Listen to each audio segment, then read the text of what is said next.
Hello, everyone. This is Ali Sierratan from Thinking and Productions. How's everybody today? Some very big events are happening in the Middle East. They're definitely prophetic and very important for us to look into. At this juncture, the war started on October 7th, and there's a video I have on the YouTube channel that you can watch that talks about all the signs that appeared at that time. It was around the appointed days of Israel. So many things aligned, including the reading of the lectionary of Israel spoke about Hamas for the first time as the word appears in Genesis chapter 6, verse 11. And there was the sign of the eclipse. It was very much coordinated the events with the calendar of the Word of God. And this started an unprecedented series of events that we haven't really seen in our generation. The last time things of this magnitude occurred were literally 50 years ago during the 1973 war. This time around, there is a progression in the story from 1948 till today. Essentially, Israel has been in a 76-year war. I mean, the Lord said it would be like wars and rumors of wars. And that really defines the story of modern day Israel. It's the birth pangs. You know, the Lord talked about these days in the context of birth pangs. And if you look at birth pangs, they kind of come over you, and there's breaks, and you know, and then the contractions continue and accelerate. And what it is that one age of history is giving birth to the next age of history. On the day of Shavuot, known as Pentecost, when Peter stood up in the temple in Jerusalem, when the Holy Spirit descended, by the way, it was in the temple. You know, the word used with the house, the Beit Hamikdash, it was one of the names for the temple, the house of, you know, the holy. They were there gathered when the Holy Spirit descended on Shavuot, on Pentecost, and when he spoke, he declared the prophecy of Joel over those events, essentially saying that we had entered the end times. So literally, we entered the end times 2,000 years ago. This period of history, which is kind of the messianic age, where the who is the king, who is the one that the prophecy spoke of, that idea is spreading into the nations as the nations pledge allegiance to the King of Kings. The yoke of the rule of the gods began to collapse. The age of monotheism came about. And as the Lord left Jerusalem and ascended, they asked him, "Are you going to establish the kingdom now to Israel?" in the book of Acts. And he said, "Well, it's not given for you to know the times that the Father has set for these things," quoting literally out of the book of Daniel, which speaks of the age of empires in Daniel chapter 2. And at the end of the age of empire, there's the pebble that hits it, the entire imperial system collapses, and the messianic kingdom begins. And so the end times has been a period where the Spirit has gone out from Jerusalem, where the King of Kings has been introduced to the nations. And as the Lord left, so did Israel. In a way, mirrored the leaving of the Lord, and left the land, and the land fell sleep, kind of into a curse. So, it became a desolate land. You know, even when Mark Twain went there on his Mediterranean cruise, he said, "Oh, the land that God has cursed, you know, and it can't prosper." But there was a promise. There was a promise given that this land would come back to life, that the children of Israel would return. And I know there's also lots of wild theories about this, but really, it's much more simple than it sounds. It really is as the story tells it. And the land would come back to life. You know, Ezekiel talked about this in his great chapter about the restoration of Israel, chapter 36. And there are many, many other passages in the scriptures that talk about this. And the land came to life, the cities were rebuilt, the desolate land became the house of farming, to the point where Israel exports farming, and the people began to come back. And as they returned, there was a revival happening, especially since 1967, spiritual revival, and that continues to happen on many, many levels among the Jewish people. if you look at the valley of dry bones, the bones come to life, and then the flesh and sinews, and then the breath. So there's a process of resurrection. There are steps to it. It's the resurrection of the fallen tabernacle of David. The house of David is being restored. So we see that in 1947, 48, the land was born, like Isaiah says in chapter 66. It was born overnight, literally. Boom! One day there was no nation, and then in November of 1947, we are told there is a new nation, Israel, in the Assembly of Nations. And ironically, there is a whole thing about this the sign of the 50s, where if you can count all kinds of 50s from very key times. And I don't want to get into that because I want to focus on what's happening right now in the Middle East tonight, between Iran and Israel. But there is a backstory that I think we have to understand, that the return of Israel was then followed by the miraculous victory of the Six-Day War that then saw the return of Jerusalem to the hand of Israel. And if you know the story of Jerusalem and the story of Israel and the story of the nations of the earth from a biblical point of view, you understand that the Bible is the story of God and of Adam, and Adam is divided into Israel and the nations to become one man in Messiah, in the new creation, in the new kingdom. And so there's a process, however, to all of these mysteries that the Bible holds. And so when Israel comes back and it becomes a nation again, the lost inheritance begins to be restored. So the land comes back, Jerusalem comes back. And suddenly, in October 7th of last year, 2023, the Palestinian branch of the Muslim Brotherhood, known as Hamas, launches a war called Al-Aqsa Flood, which is the term used for essentially what we would call the Temple Mount. There's a mosque called the Al-Aqsa Mosque, which is not that golden dome. That's not the Al-Aqsa Mosque. That's the Dome of the Rock. But there is another mosque which actually looks kind of like a church because it was a Templar church. It's called the Al-Aqsa Mosque, and that's also on the Temple Mount. And the idea is that when Islam kind of conquers a piece of land and plants, a mosque, a place of where people bow to Allah, that it had this land and an unlimited circumference around it now are kind of conquered.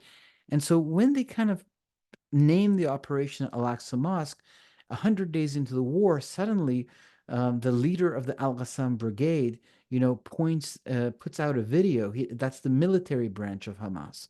He puts out a video and he says, you know what, we started this war because the Jewish people, the Jews, they found these red heifers and they were going to sacrifice them and then build the temple. And this sounds kind of like very distant thinking to the Western mind, like what? You launched a war because they found some red cows? Well, in the book of Numbers, it does in fact say that there has to be this sacrifice of the red heifers. I think it's in Numbers chapter 19. It explains it's part of the purification ritual. If you have touched the dead, you have to kind of be purified with this burnt offering of the red heifers, the ashes, and then you can, enter the temple. The temple construction can begin. There is kind of a truth to that, actually, that is kind of a precursor. And there was even some information that the Parliament of Israel, the Knesset, had given permission that these red heifers be sacrificed on the Mount of Olives to the Orthodox community that had brought these red heifers, I believe, from Texas.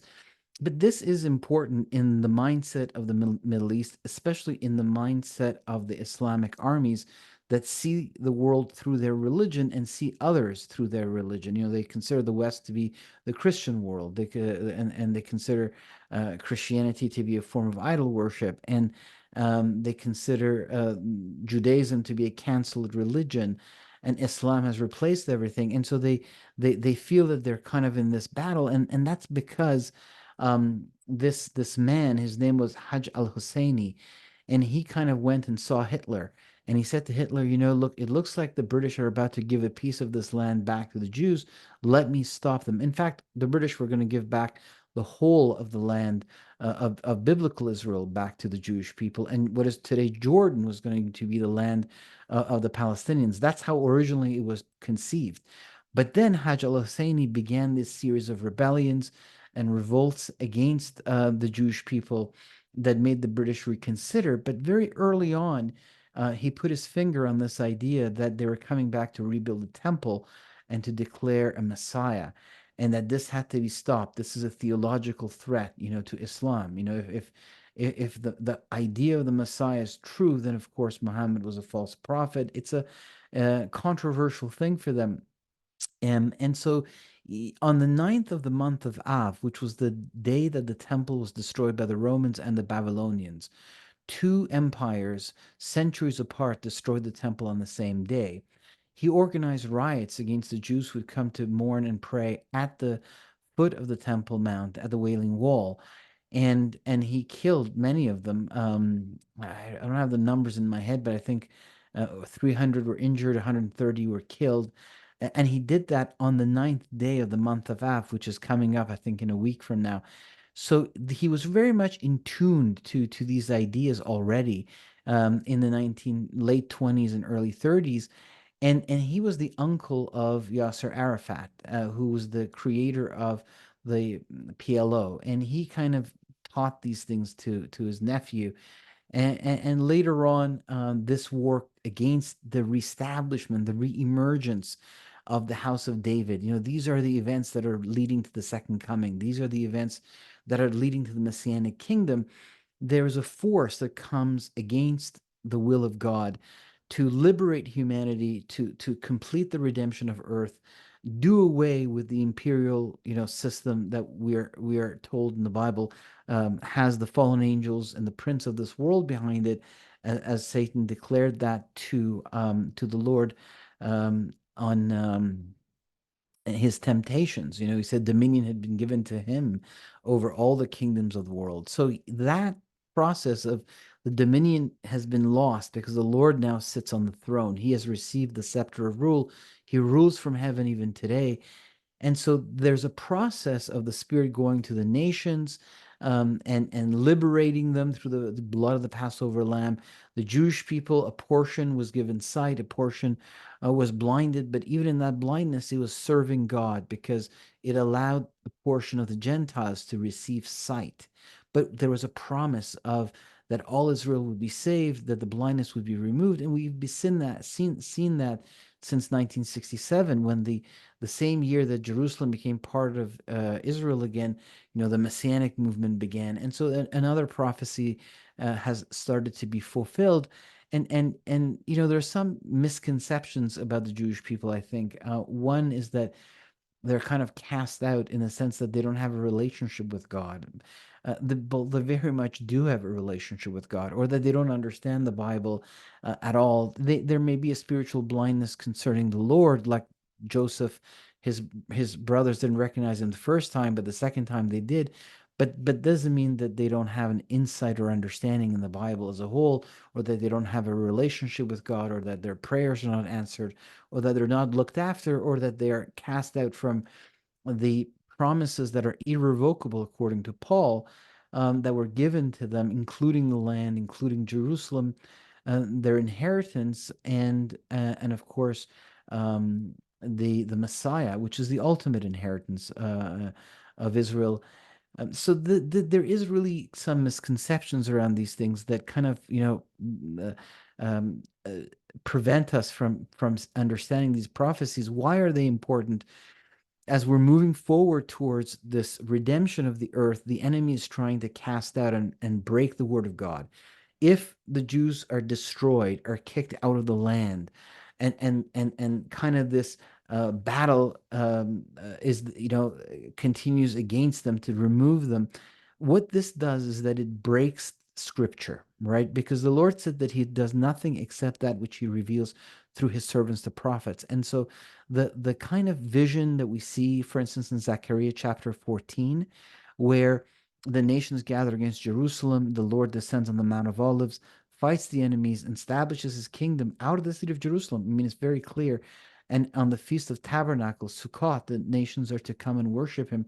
year after year, it says, and of course, the book of Revelation tells us that it'll be 1,000 years. In order to prevent the fulfillment of these prophecies, the enemy seeks to, prevent the vision of the prophets. Jerusalem, the Jews in Jerusalem, the enemy is coming at them. If they're not there, if they're destroyed, if they're cast out, the age of empire can continue, especially if there's one last Pharaoh, as the Bible teaches, coming over us. So this is an attempt to prevent the utopia, I guess, that God is to bring to the earth, the redemption of the earth, by targeting the characters that are at the epicenter of a battle into which the church has been grafted in, the spiritual children of Abraham. So this is a spiritual battle, and I think the reason that the prophets spoke of these days to us is because um, the events that are coming more and more are overwhelming, right out scary. And I think I think God wants to comfort us by going ahead of us, by showing that He's sovereign over all the players, including the evil one, including the fallen angels, including the gods of the nations, including um, all the madmen that may be running around who are completely given to evil, the Hitlers of the world, and the Paul Pots of the world, and all the people that carry true genocides, not those who are defending themselves against genocide, right? So this is, I think, something that comforts us, as gives us a light in darkness, an understanding of what's going on, where are we going, why is this happening? It strengthens us, comforts us, and also comforts those who are around us. So there is this war that began against Israel in 1948, and Psalm 83, I think, really summarizes very well this 76-year war that has happened against Israel. It's a psalm that was written 3,000 years ago by Asaph, and it says already, this was a true thing already in the days of Asaph. You see, the Hebrew prophetic poetry of the Bible is a pattern system. It's very important to understand that, meaning that it repeats in cycles until it finds a final fulfillment, and then it's done away with. So when Asaph wrote that these enemies surrounding Israel um, were coming to destroy, uh, for look, your enemies make an uproar. Those who have hate you lift up their head. They make a shrewd plot against your people, conspiring against your treasured ones. Come, they say, let us wipe them out as a nation.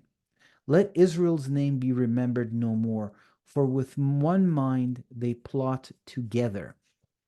So this idea of conspiring, and of plotting, of coming against Israel and saying, let the name of Israel be no more. I mean, how many times are we hearing that in the streets of the world today? From the river to the sea. That's what it really means, right? Let's wipe out the name of Israel.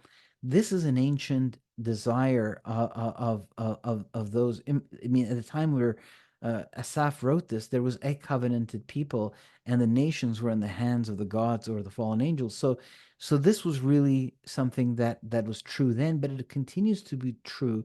When you look at Jeremiah 31, even the new covenant, the Brit Hadashah, is with the house of Israel and the house of Judah. As Paul says, the believers in the Messiah are grafted into the covenant through Jesus, through Yeshua, the Messiah. So there is really a spiritual mystery here concerning Israel as a nation that continues to be true.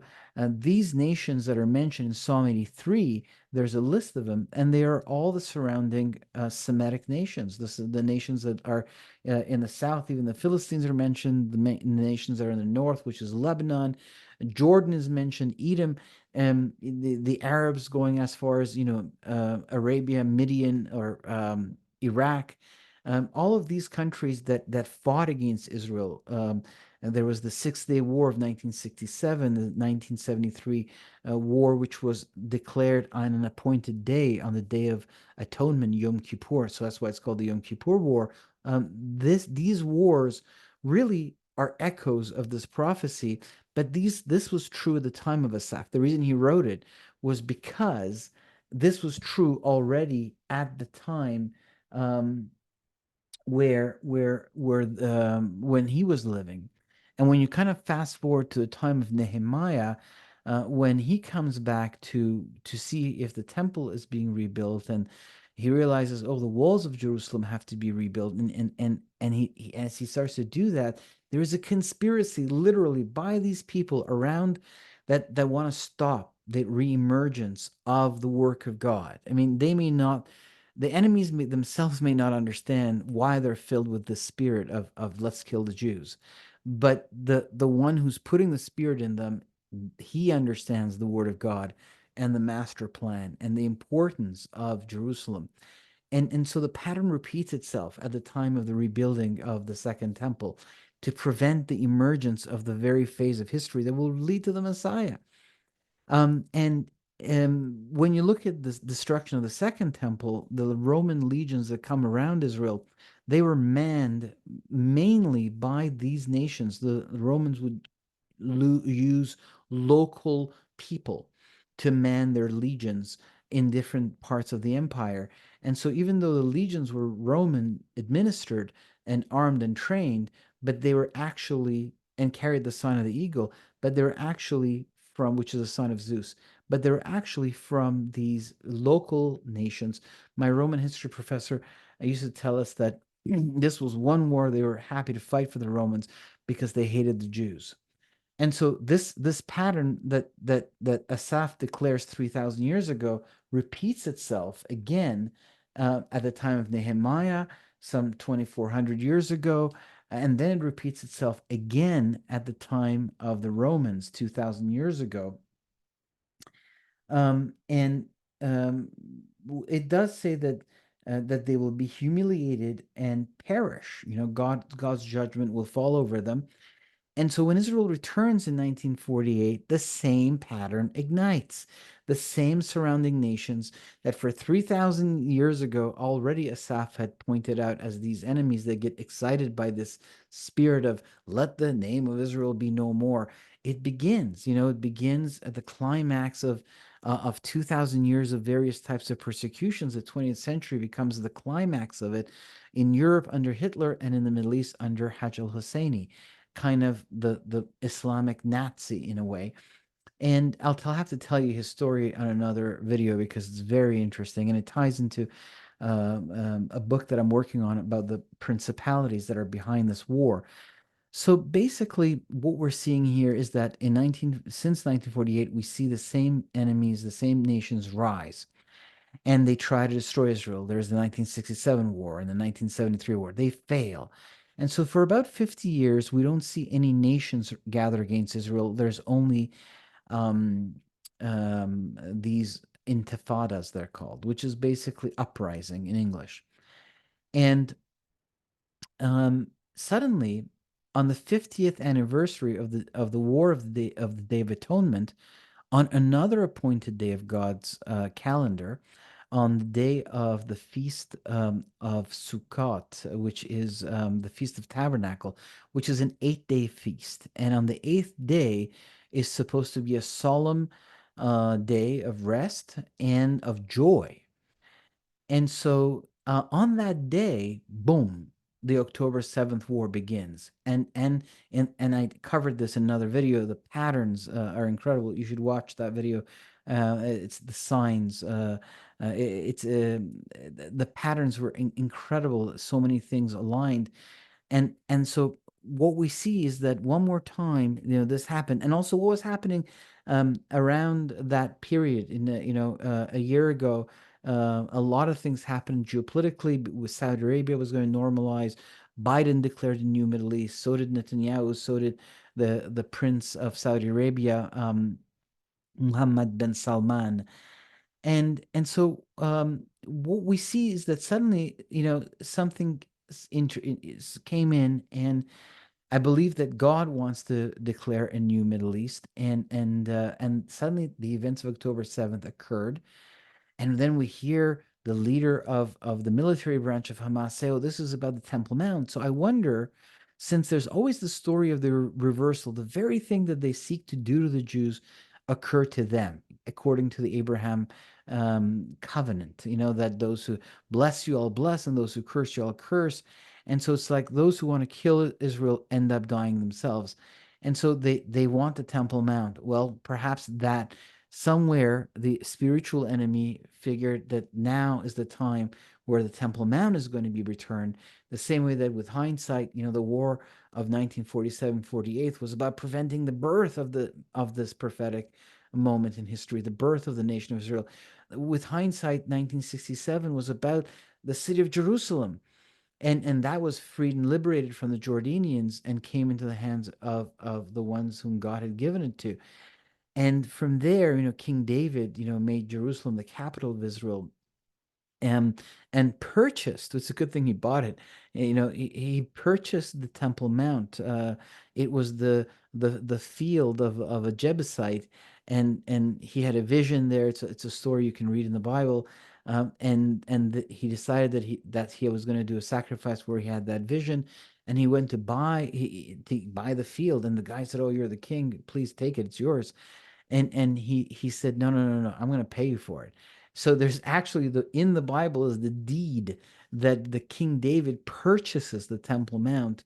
And so there's all of these incredible written records, which are really deeds to this land. Even the boundaries are declared by God to Abraham. And with hindsight, we can see why. There's all this contention, but the whole thing falls into the hand of empire, and suddenly, when it is freed, there's a process of resurrection, the land, the Jerusalem, and now perhaps at the climax of this war, we get the Temple Mount. A portion of it comes back to Israel.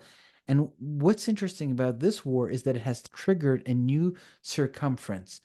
The Arab nations, in some ways, very much are in the path to peace with Israel. Under President Trump, there was the Abraham Accords that were signed, where the UAE, Bahrain, and other countries began to align themselves with Israel. It's as though if the Semitic people of the Middle East are a lot of them are children of Abraham. Remember, Abraham had a son Ishmael, and Ishmael was the son of many princes, 12 princes himself. And then after, well, he had a son, which was promised by God to Sarah in her old age, a miraculous birth, and that was, of course, the covenant bearer Isaac. And then he had Jacob, who had 12 sons of his own. And then after Sarah died, Abraham took a concubine and Keturah. Oh, sorry for anyways, so he had then a Keturah, I believe, and so he had a wife. He had a children with her, and those children chose a nomadic lifestyle, like their dad Abraham, as opposed to Ishmael, that settled, and so did Isaac. So what we see eventually, of course, the children of Israel. Isaac had a son Jacob. God changed his name to Israel, and then the children of Israel received the land after they walked through the parted sea, and after the time of wilderness, they were brought in by Joshua, and the boundaries of each one of the tribes was given. And so from there, what we see is essentially um, um, that these kids, Isaac's and Ishmael's kids, they settle, and Keturah's kids are nomads. But much of that Middle East is going back to Abraham, and there's a lot of jealousy and infighting going back to events that happened a long time ago that have created grudges, which I think the spiritual enemy uses portals into the hearts of men. But there is a healing happening. It seems that many of the Semitic nations kind of gave up the war, and they're aligning with Israel. Even Saudi Arabia, under the new prince who's trying to create all kinds of reforms, is said that they're willing to normalize. So the circumference of this war has gone out one circumference to the non-Arabic Islamic nations, such as, above all, the Islamic Republic in Iran.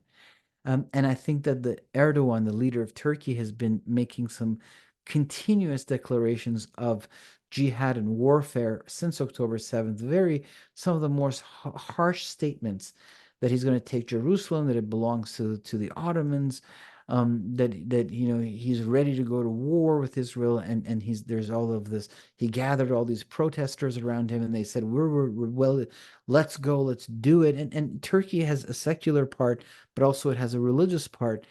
a population that's quite large, that's willing to go. And then there are the modern Middle East, I would say, is best understood through transnational Islamic organizations that control the resources of particular nation states, like the Muslim Brotherhood. They're very big in Egypt, even though they were kind of deposed from power, but I think they got still 2.5 million, adherents in Egypt. The head of Turkey is a member of the Muslim Brotherhood. He's the head of the Muslim Brotherhood for the United States. When he comes to America, the Muslim Brotherhood gathers around him and is very much courts him. And the Emir of Qatar is a very big member of the Muslim Brotherhood, and he has a broadcasting system called Al Jazeera, which in Arabic essentially is an Islamic propaganda machine that teaches about the reestablishment of the caliphate to 500 million people every night and casts Israel in that negative light, where it's like, the children of Israel are going to be judged, they're going to be kicked out of the land, and Islam is going to continue to prevail and take over the world as the one true religion. That's the perspective that is broadcast by Al Jazeera, but the Emir of Qatar owns it, funds it, uses it, and he's a very big player in that Muslim Brotherhood organization. And there's an office that Hamas has in Doha, Qatar, and we're going to talk about that because what brings us to this video is the recent, targeted killing of him in Tehran. Um, and the new Taliban in Afghanistan is also different from the old Taliban. The new Taliban is also Muslim Brotherhood and also has offices in Doha, Qatar, where the Emir of Qatar, who's Muslim Brotherhood, and the Hamas have offices. And there's a connection with Turkey and with Egypt. And so this is a transnational Islamic organization with tons of branches in all America and Canada and the West, and where they operate as charities, but their goal is to promote their brand of Islam. Um, and then there's the Islamic Republic of Iran, which itself is, of course, a theocracy. It's run by the clergy, it's run by the clerics. There's a constitution that sees the entire population as members of a mosque. It sees the leader of the country as the anointed of Allah, who's in direct contact, represents the messianic figure of Islam, the Mahdi, and he's the true leader of the Muslims of the world. But of course, only the Shia recognize him in that light, and they also have a vision for the supremacy of Islam, and all of it, of course, goes through Israel, because anything that's the spirit of the pseudo Messiah, of the anti-Christ, the idea of replacing the Messiah and replacing the Messianic kingdom, with the caliphate, whether it's the Marxist paradise, whether it's the Nazi Third Reich, there's always this competition with the vision of God and the prophets of Israel. And that's why Israel is the target.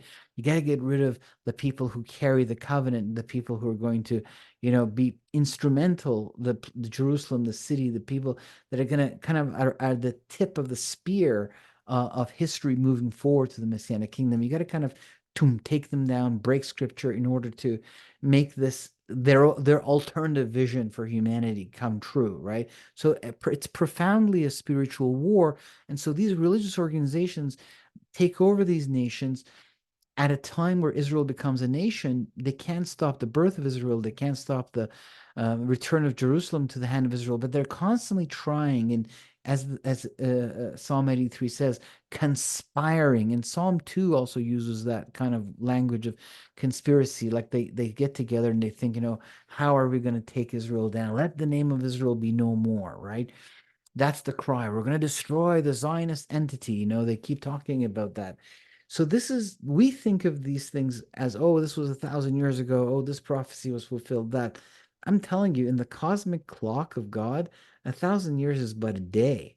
Like Asaph wrote this 3 cosmic days ago, right? It's only been 3 days in the celestial, angelic, gods, and the angels, and like in the grand scheme of things, it's not a long time.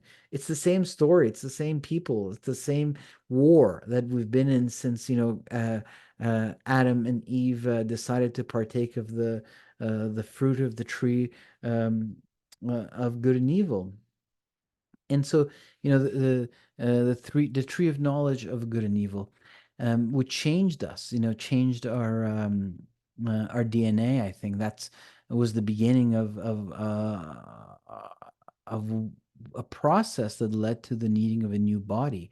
I mean, there's other reasons that we need that. I think the intrusions of the fallen angels, the sons of God, the B'nai Ha-Elohim into the human race, and the creation of the Nephilim, and all of these things, I think, have altered our DNA, and we need a new body. That's what the resurrected body of the Lord is all about. The first fruit risen from the dead on the feast of first fruits, on one of the appointed days of God's calendar. So what happens here is these transnational religious organizations take over these countries, armies and resources and oil and trade and energy, and international relations, and now the enemy who tried to kill the Jews as citizens of various countries, now suddenly at the very climax, and as with the Holocaust and with the Middle Eastern Holocaust that was carried out by Hajj al-Husseini, where the enemy thought, oh, I'm victorious, I'm going to get him. Suddenly, everything turned around. They were defeated. There was the Nuremberg trials, and the state of Israel was born. So now this conspiracy has to create the machinery first to dismantle the state before it can continue the killing of the Jews among the nations of the earth, right? This is that kind of a war. It's a spiritual war, right? It's a real war, right? And but of course, prophecy after prophecy, scripture after scripture, the declaration of God, over his people, the apple of his eyes, explain that exactly the reverse is going to happen. That those who seek the death and destruction are the ones that are going to be destroyed themselves. They're going to be judged and illuminated. I'm sure some of them will be saved as they understand what's going on. I mean, these people may be deceived, but they are, after all, God's creation themselves, right?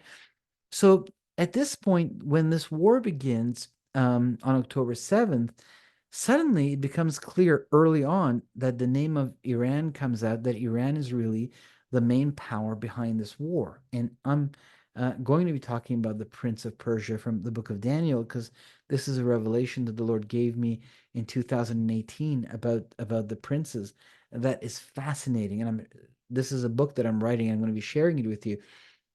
This whole idea, of the rise of the Prince of Persia and of the rise of this desire to kill and destroy Israel really takes hold of Iran after the Islamic Revolution of 1979.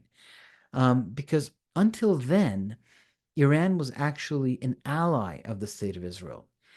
It was ruled by a king, and that king placed his throne. He had a huge ceremony in the 70s, and he placed his throne in the line with the ancient throne of Cyrus, the Achaemenid dynasty. You have to understand that when Cyrus created a unified Iran, and I don't know if people realize how big Iran is. Iran, if you take Poland, the country of Poland, France, and Germany, and stick them together, it's still not as big as Iran. Iran is bigger than Poland, France, and Germany put together. Okay. So when that occurred, when Cyrus brought all the tribes together and created a nation, there was a direct line of kings. For 28 kings happened, one after the other, as a unified empire. The empire shrunk, it had wars, the Greeks came, but it survived as a unified system of administration. Even Alexander left it intact because it was working so well. He just took over. So then the Persians had a counter revolution against the Greeks and retook their own power. The Parthian kingdom came. And then there was the Sasanian Empire, which really brought back a lot of the Achaemenid ideals and laws. But in the days of the 28th king, Muhammad wrote a letter. He said, convert to Islam or we'll attack you. The king said no. And Muhammad sent his armies that then took the Persian Empire and Islamicized it. But even under Islamic rule, Iran, survived as a unified nation, pushed the Arab influence back, reestablished Persian rule, but this time it kept the religion, even though it resurrected the Persian language, because Arabic was forced for about 200 years, since it was the holy tongue of the Quran, and everyone that's conquered by Islam must now begin to speak in Arabic, right? That's why all these countries in the Middle East, even though none of them are Arabs, but yet they speak Arabic, right? The Arabs just come from that peninsula, which is today called Saudi Arabia, because one tribe, the tribe of Saud, controls all the other tribes, and they have given their name to the nation Saudi Arabia, the Arabia of the Saudi family. And so the Persians were able to reinstate their language, but they remained Islamic, um, and reinvented Islam actually. And Persian rule continued in its Islamic form. It again had a comeback for 200 years. It became an important power in the 17th and 18th centuries. Yeah, 1501 to the middle of the 1700s. And then it kind of began to decline. And out of the 270 provinces that the Persians had, according to the book of Esther, 31 remain. And that forms the Iran of today. But even though the Greeks and the Romans and the Babylonian empires, these empires that came against Israel, kind of cursed Israel, the Persians actually helped rebuild. Cyrus obeyed the God of Israel, freed the Jews to rebuild the temple. The king that was over Nehemiah, another Achaemenian king, gave the certificate, the right to rebuild the walls of Jerusalem and reestablish the city. So the temple and the city of Jerusalem were reestablished. That led to the Second Temple period and to the coming of the Lord. These things happened under the Persians made this possible. And then, of course, there was this episode where the Amalekites, the ancient enemies of Israel, had a say as one of the aristocratic families, that one of the tribes that sat at the height of Persian rule in the book of Esther. But the king of Persia ordered that the sons of Agag, the king of the Amalekites, who had been left alone by Saul to live, even though he was supposed to kill him, that the kings of Persia ordered that he be killed and his sons, and so he was killed by, again, the order of a Persian king. But of course, the main heroes of the story are Mordecai and Esther, who represent kind of the messianic figure of the time. The redemption of the Jewish people comes by the hand of God through the tribe of Benjamin. The work that Saul never completed, Mordecai did. But still, the king of Persia plays kind of a friendly role, I would say, in the fulfillment of that story, by agreeing with Esther and saying, yeah, well, what, of course, I'm gonna kill the Amalekites and protect your people. So he could have said, no, you know what, I agree with him. You're all dead. He could have said that, but he didn't, right? So this is important. Why am I telling you this? Because I think this brought a blessing for the Persian rule, and that's why it survived. And the Romans and the Babylonians and the Greeks, they're all destroyed and scattered. And the Roman Empire was scattered, like it destroyed Jerusalem and scattered the Jewish people, and the Rome underwent the same thing. But Persia remained as a unified nation for 2,500 years under central government. I think that it earned some sort of a blessing because it blessed Israel of all the empires of the world. It was still a worldly nation, but God kind of intervened through it. And in 1979, the revolution had to be a spiritual revolution, since the king was aligning himself with the decree of King Cyrus, which the Persians saw as a government decree, even though the Jewish Bible, the Hebrew Bible, the Old Testament ends with the decree of Cyrus, this invitation of coming back and rebuilding the temple and coming back, coming up to Jerusalem. So in the Bible, it's a decree of the Lord God. But in the Persian history, it's a decree of a king of Persia. It's a government certificate.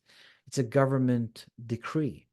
So the king of Iran in the 70s, who aligned himself with these ancient decrees, respected the Jews in their land, because that was part of the history of Iran, and he recognized that. It was an Iranian king that had said, yes, go rebuild your temple and rebuild your city. Therefore, he understood that this was something the Iranians respected historically. And so he respected the nation of Israel and was an ally of the Jewish nation with the United States. And the Arab nations were actually aligned with the Soviet Union. And so this was kind of how the Middle East was set up. Iran and Israel were the friends of America, and the Arab nations were aligned, other than Saudi Arabia, the Arab nations were aligned with like Egypt and Iraq, and the Arab nations were aligned with the Soviet Union, and they were run by socialist secular leaders, and they were filled with Soviet agents that would teach them how to war with Israel. The same way that Russia is now behind Iran. So there had to be a spiritual transformation. And in 1979, the scepter of Persia didn't fall as a governmental structure. It fell as in its alignment. It changed. It went the way of Islam and of this idea of that's called Islamism in the West. In the Middle East, we just call it Islam, but in the West, I think you're supposed to say Islamism. So it's this idea of like that you re-implement the vision of Muhammad's Islamic state and Sharia law and all of that. So this spiritual change that took hold of the scepter of Persia really became a mouthpiece for this principality, the Prince of Persia, to now harass Israel and launch a holy war or an unholy war, a jihad against it. And so from the beginning, the idea of attacking Israel was on the menu, but Iran went through a revolution, then it went into a war with Iraq, then it had to rebuild, but it received a lot of help from many Western nations, including different American administrations, as well as Russia, as well as Europe, and it was able to build and build and build and build until finally on October 7th, it was able to really launch this attack. And it does it through a series of militias. These militias are ironically in the nations of Psalm 83, but Persia is not mentioned in Psalm 83 as this enemy of Israel. It's mentioned only in Ezekiel 38 and 39. And so if we see that the prophecies of the Bible are a pattern that repeat through history, then even the fulfillment of Ezekiel 38, 39, which is this coalition of nations that attack Israel, and Persia is among them, is itself a pattern, meaning that it has begun. The pattern of that war has now been activated. It will have a final fulfillment, but for the first time, Iran is involved in this war against the state of Israel. It uses all these militias that are from these countries that are around Israel. It has grown over time to build what's called the Shia Crescent. It's a long story, and I want to get to the events of today. I don't want to keep sidetracking into history, but there was this process that allowed Iran to build this Shia Crescent. It was when America came and took Saddam Hussein out after the events of 9/11, the gates of Mesopotamia opened and Iran was able to pour in. And of course, the book of Daniel says that the Mesopotamia was given to the Persians, and the ancient empires are coming back to life. I mean, Israel's back, the Persians are rising. I believe that Rome is going to reconstitute shortly. So we really see that the biblical empires are coming back to life, and so the Persians, when they want to rule the Middle East, they always set up shop in Mesopotamia because it was Babylon was the ancient capital. Baghdad is just an hour drive from Babylon. Basically, it's kind of where you have to set up shop in order to be able to dominate the rest of the Middle East. So the Persians then moved into Iraq, into Mesopotamia, and east of the Euphrates. And traditionally, when Iran always crosses the Euphrates, that is understood by everyone in the region that Iran is declaring empire. In the West, doesn't understand always the subtleties of the region, but everybody knows. Often, I've noticed that in the West, people perceive the war to be a religious war between Sunnis and Shias. That is a term that even modern Middle Easterners may use, but when someone in the Middle East says Shia, they mean Persian, because only the Iranians are Shia, and of course the south of Iraq. Iraq had 60% Shia population, so they were able to tap into it. That may be kind of one of the ways that the imperial power of Iran reaches into the Middle East.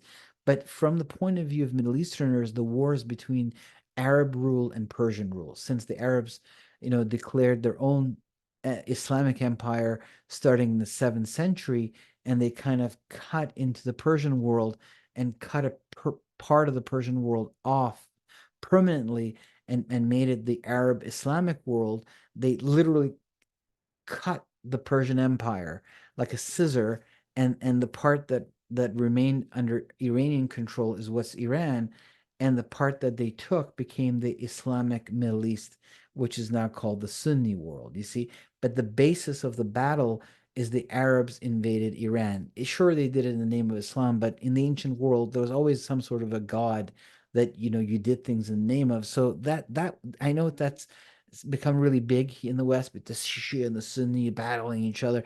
But regionally, it's perceived more as the Persians and the Arabs, at war for domination. So now the Persians are reinserting their power over the Arabs. And this is happening through a series of militias in which the Islamic army of Iran, called the Islamic Republican Guards Corps, the IRGC, whose role is to be an ideological army and bring about Islamic law and Islamic rule, and ultimately work towards the coming of the Mahdi, the Islamic Messiah. They then tap into these militias in various countries. Some are under their direct command, some are independent but receive financing and weapons from them. And by doing this, they began to create a hybrid army where it looks like the militias are independent, but they're actually IRGC officers on location telling them what to do. Instead of creating, like, bringing their own army into the region, they just adopted locals into a series of militias, which are essentially their hybrid army made of IRGC officers and local fighters. So they kind of extended in after Saddam Hussein was taken out by the United States.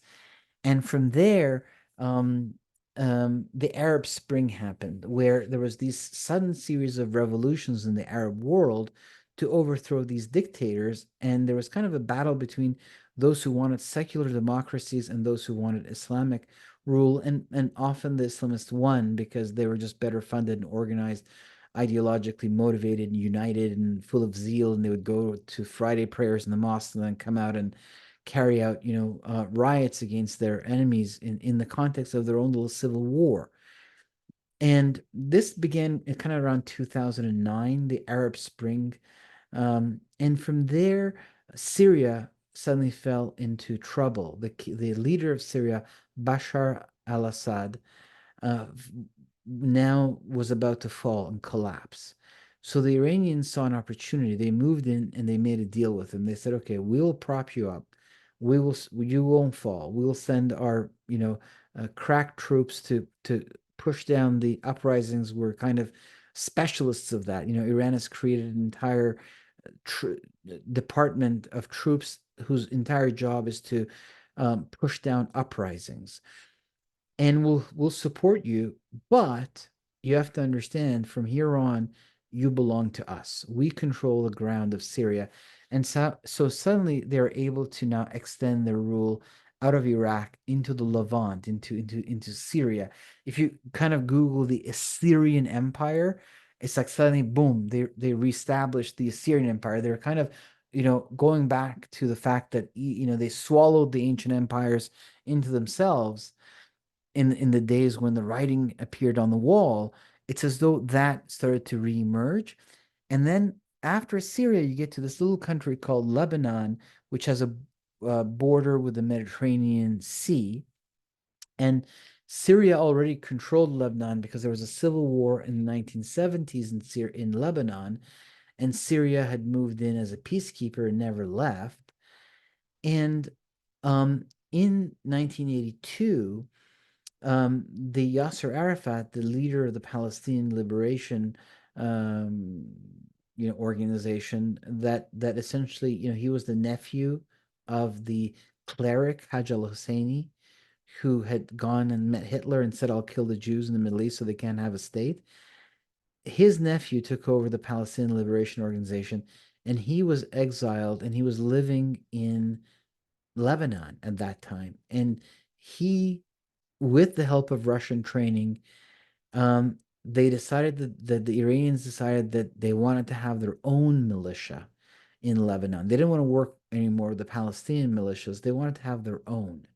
And so they created a militia in Lebanon called Hezbollah, because it's a long story again, but in 1979, a political party emerged in Iran called the Party of Allah, Hezbollah, and they control the parliament to this day. So this was kind of an extension of Iranian power into Lebanon, and they established what Persians call the Hezbollah of Lebanon. And that over time, that militia became the most powerful of all the militias, and it's the best armed. They have about 200,000 missiles, but not 200,000 missile launchers. Israel can just take out the missile launchers in a couple of days, take all of them. And they can have missiles, they just can't throw them. So suddenly, now that they controlled Syria and controlled Lebanon and controlled Iraq, this was called the Shia Crescent, you see. And there was one man responsible of creating the architecture of this. His name was General Soleimani, and Donald Trump took him out. But before Donald Trump took him out, General Soleimani flew to Moscow and he met with Putin, and he made a deal with Putin. He was a very skilled negotiator, and he said, "Okay, we want you to come into Syria, and this is the deal: you control the air, and we control the land." And that's how it's divided. And the Russians control the air, and the Iranians control the land. And in this way, um, because Iran didn't have air force, and so control the land, the Russians control the air, and this became the Shia Crescent, and this is kind of this new empire of the Persians under its Islamic Shia rendition, where Article 6 of the Constitution says that the supreme leader of Iran has received his power directly from God and represents him, or Allah. And he recently has been saying that he's, receiving messages from God, so it's, and strategy, or from Allah, whatever spirit is haunting him. And then the Arabs were tired of the Palestinians and their wars and this militant Islamic organization called Hamas that had come to power in Gaza after Israel withdrew in 2005. They elected Hamas in 2006. And at that point, the Arabs were really tired of these guys. So they withdrew support from them, financial support. And there was a void.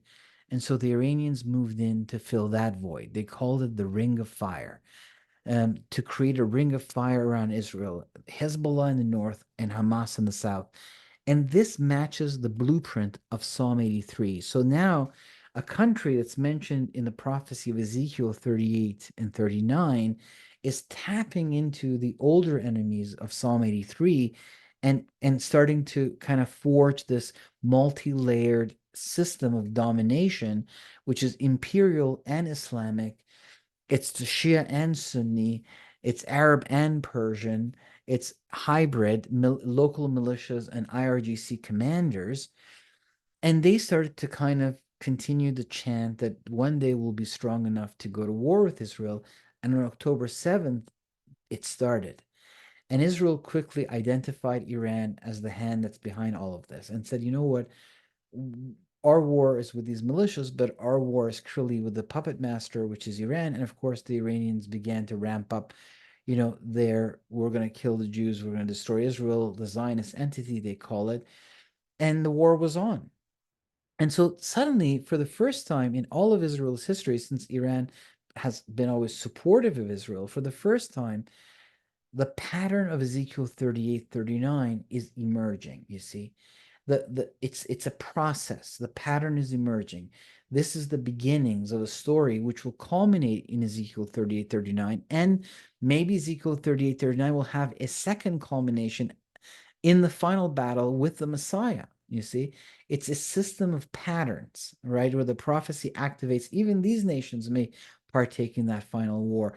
We may see all these prophecies like Zechariah 14, many others in the book of Joel, in the book of Revelation, in the book of Zechariah that talk about this final war, which clearly involves the Messiah. And Ezekiel 38, 39 could also be part of that, but it also has a pattern. It could unfold like Psalm 83 that was real 3,000 years ago, was real 2,400 years ago, was real 2,000 years ago, has been real since 1948 to now. For 76 years, Israel has been living Psalm 83 essentially. And now the pattern of Ezekiel 38, 39 has started, where the war has gone outward, one circumference from the Arab nations to the non-Arabic Islamic nations. Iran is leading the charge, and Turkey is very loud, and Russia is behind them, like the Soviet Union was behind the Arab nations in the 20th century that waged war against the nation of Israel, you see. So we're seeing these prophetic patterns really come to life before our eyes. And the war that's in Ezekiel 38 and 39, I think people watching on television, it's going to freak them out. And it's going to send the world's economy into havoc. It's going to do all kinds of things. And I think it's comforting to see how God is sovereign over these nations. He brings them to judge them. It's the beginning of the removal of a great evil. It's as though the entire Middle East, this is what the people in the Middle East feel who are not Islamists. They feel that the entire Middle East is taken hostage by these Islamic militant organizations that control these very important countries, and that no one can get rid of them. They're like a plague. So Israel is seen as this benefactor that's freeing people. It's interesting, since I'm following these story very closely. By the way, if you really want kind of day-to-day type of like what's really going on every day, you got to follow me on Twitter because that's where I'm talking a lot. And my handle is at UFOs, Angels, Gods, one word. The title of my name on Twitter is Iconoclast. And so what you want to do is you want to kind of follow me there if you want to get more updates.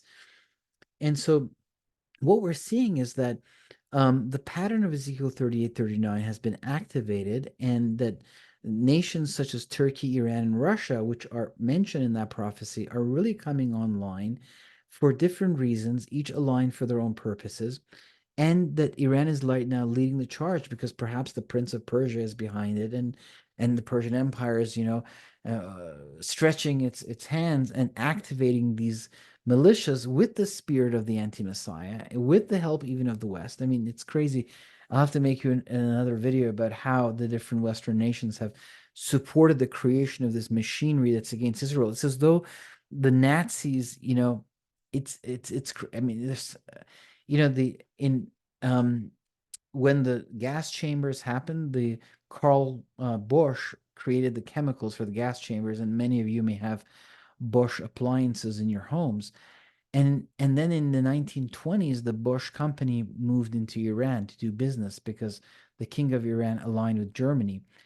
And then that business continues to this day. In 2017, the Bush company of Germany sold to Iran the technology to suppress the internet and control the uprisings.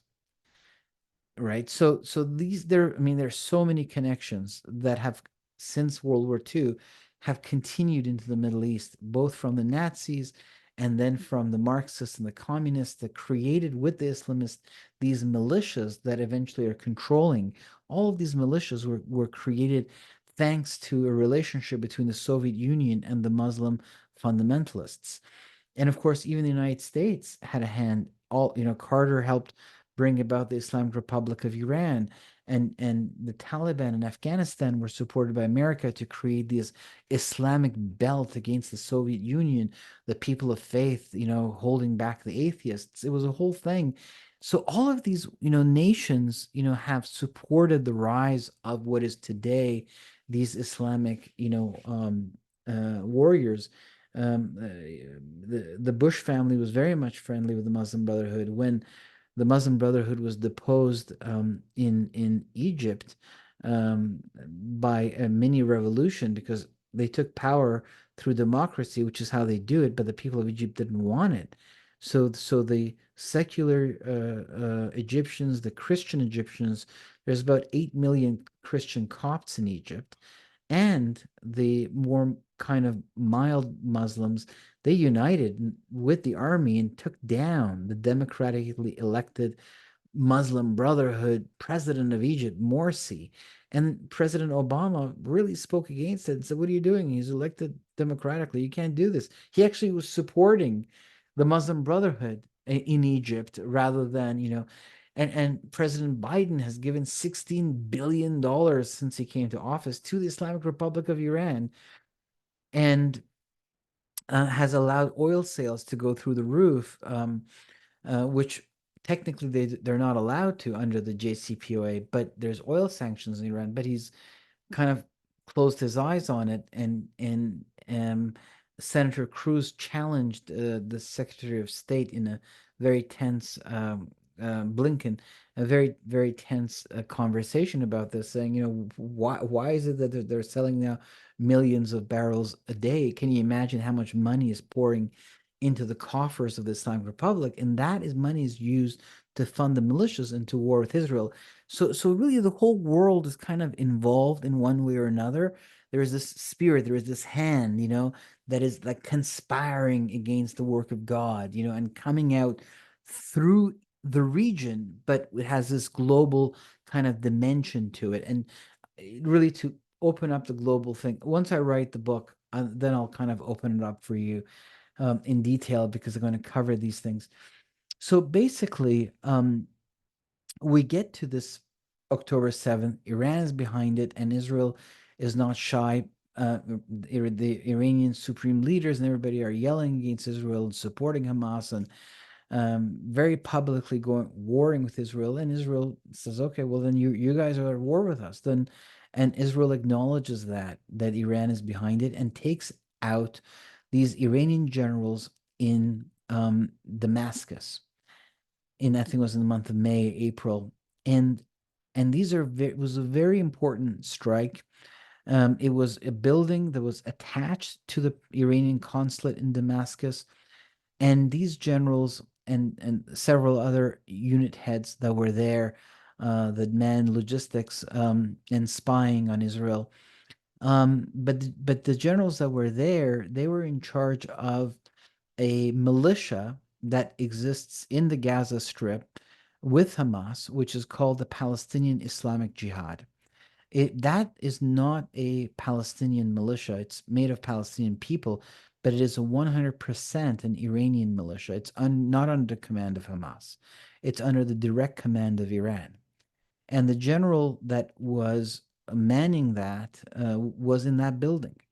And also the same guy was also in charge of fortifying the northern front of the war and creating logistical lines between Mesopotamia and Lebanon, between Iraq and Lebanon, to be able to man an army from the north into Israel as part of this war.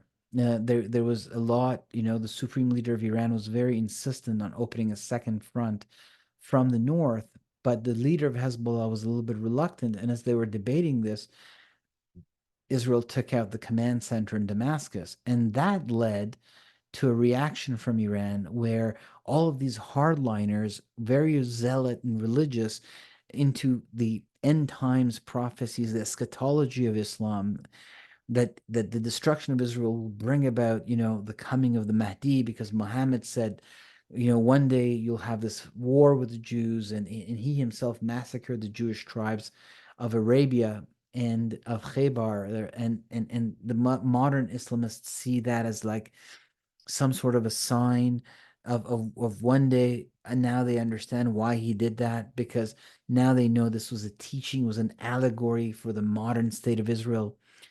And so suddenly you've got you've got this whole war happening, and Iran and Israel are locking horns because Israel is saying, "Wait, you are behind all of this."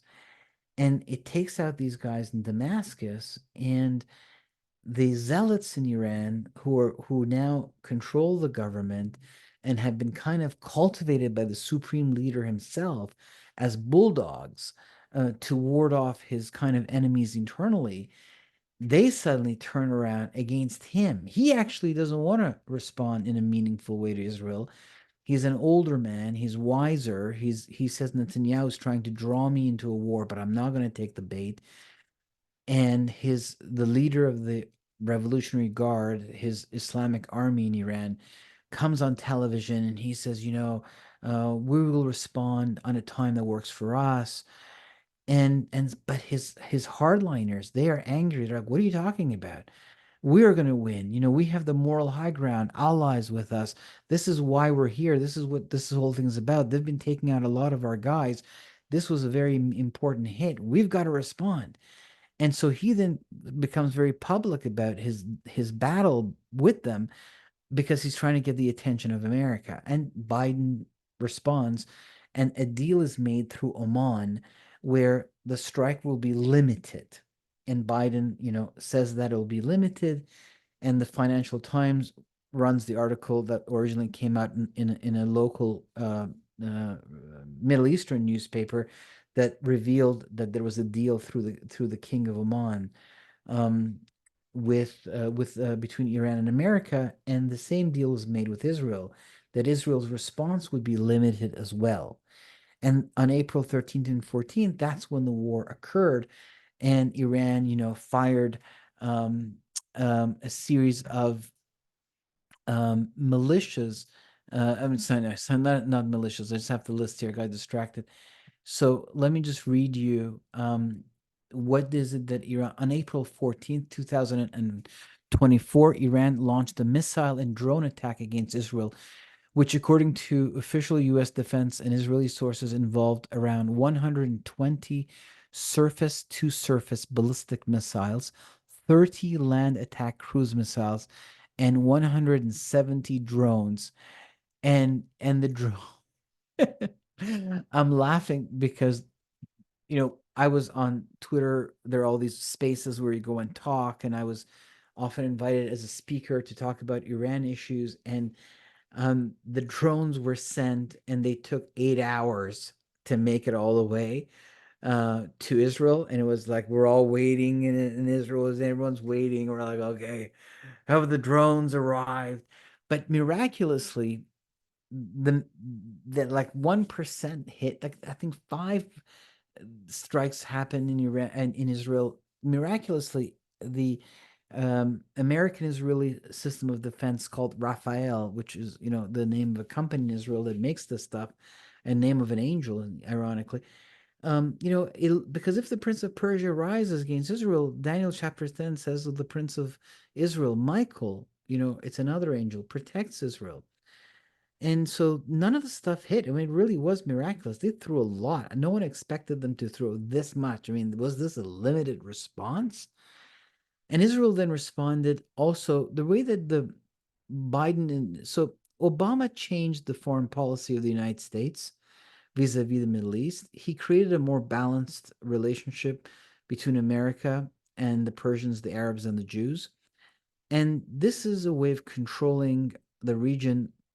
When each one of those people, the Persians need America because they're dealing with sanctions, and their economy to function needs oil sales, and America has entered into a series of negotiations around energy with Iran, and around sanction relief that allows global trade to go through Iran.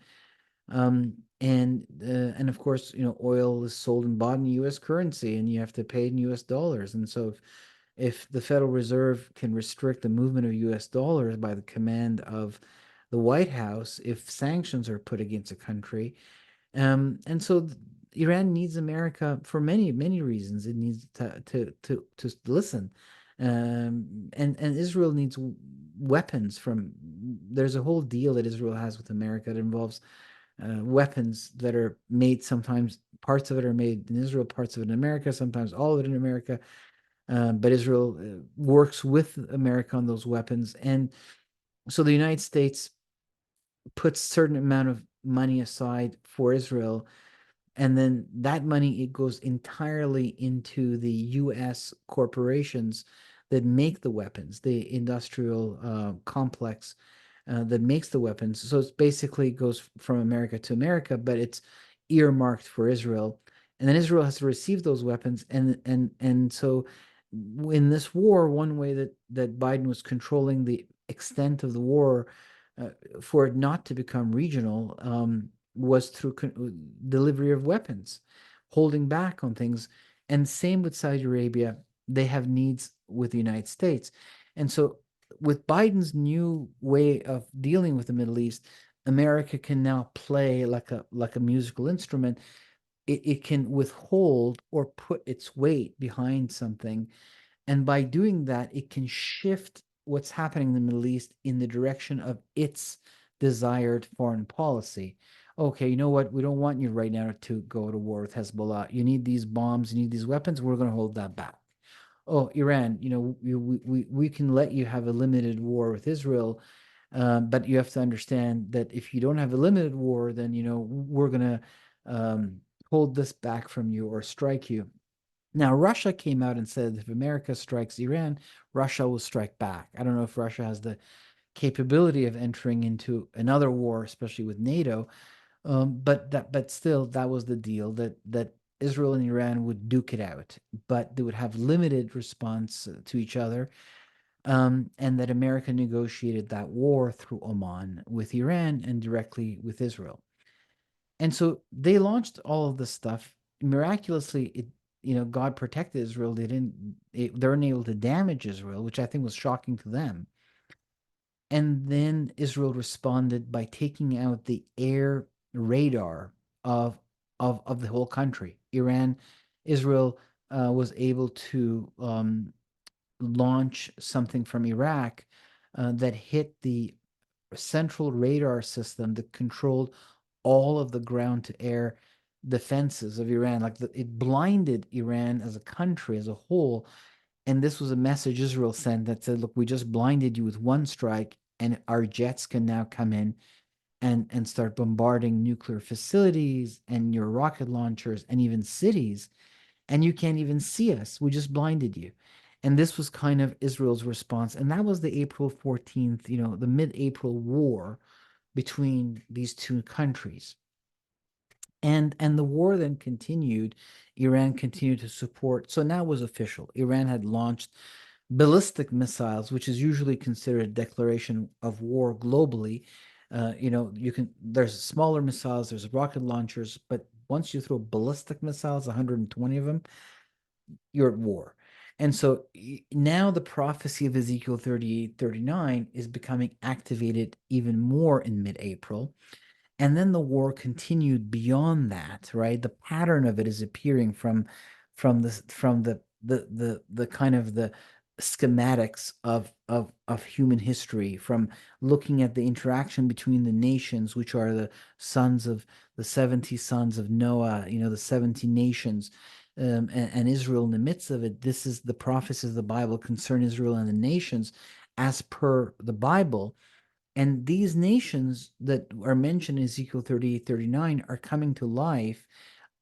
Right now, Iran is playing the leadership role um, in war. So the pattern is emerging that we're headed towards Ezekiel 38:39. That's what seems to be the case, because for the first time in all of history, Iran is at war with Israel, and that's the only prophecy that mentions that you see in the whole of the Bible, and it's never been fulfilled. But it's part of a coalition of nations. So that coalition hasn't yet been formed. But there's a lot of people in that coalition, like Turkey, like Russia, that are very much siding. Just before Israel and Gaza war started, just before actually Russia attacked Ukraine, the Russian ambassador to the United Nations made this funny declaration out of the blue. He said, that Jerusalem should be the divided capital of Palestinians and Jews, and that Israel has to return the Golan Heights to Syria.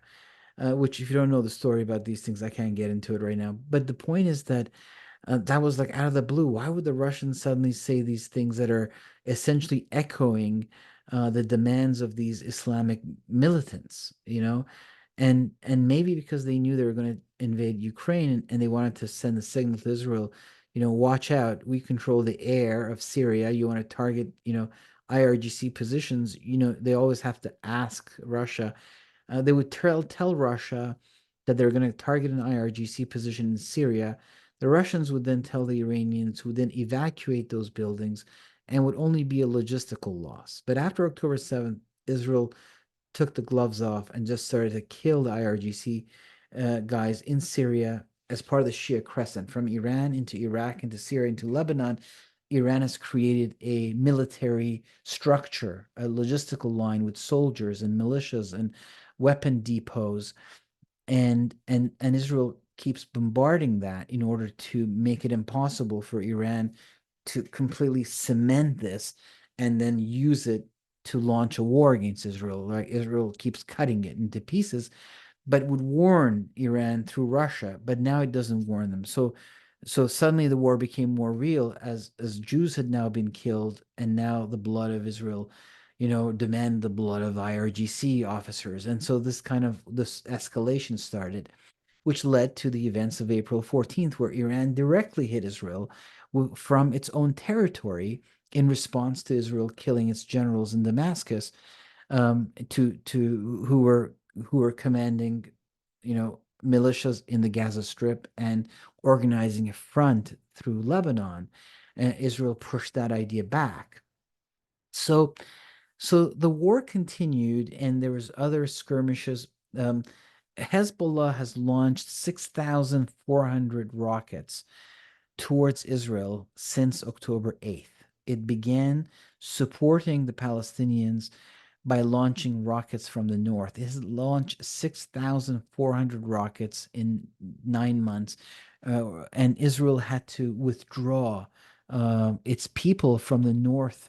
There are many cities in the north that have been evacuated. People live in hotels, and the army of Israel has taken over these cities and declared them a military zone.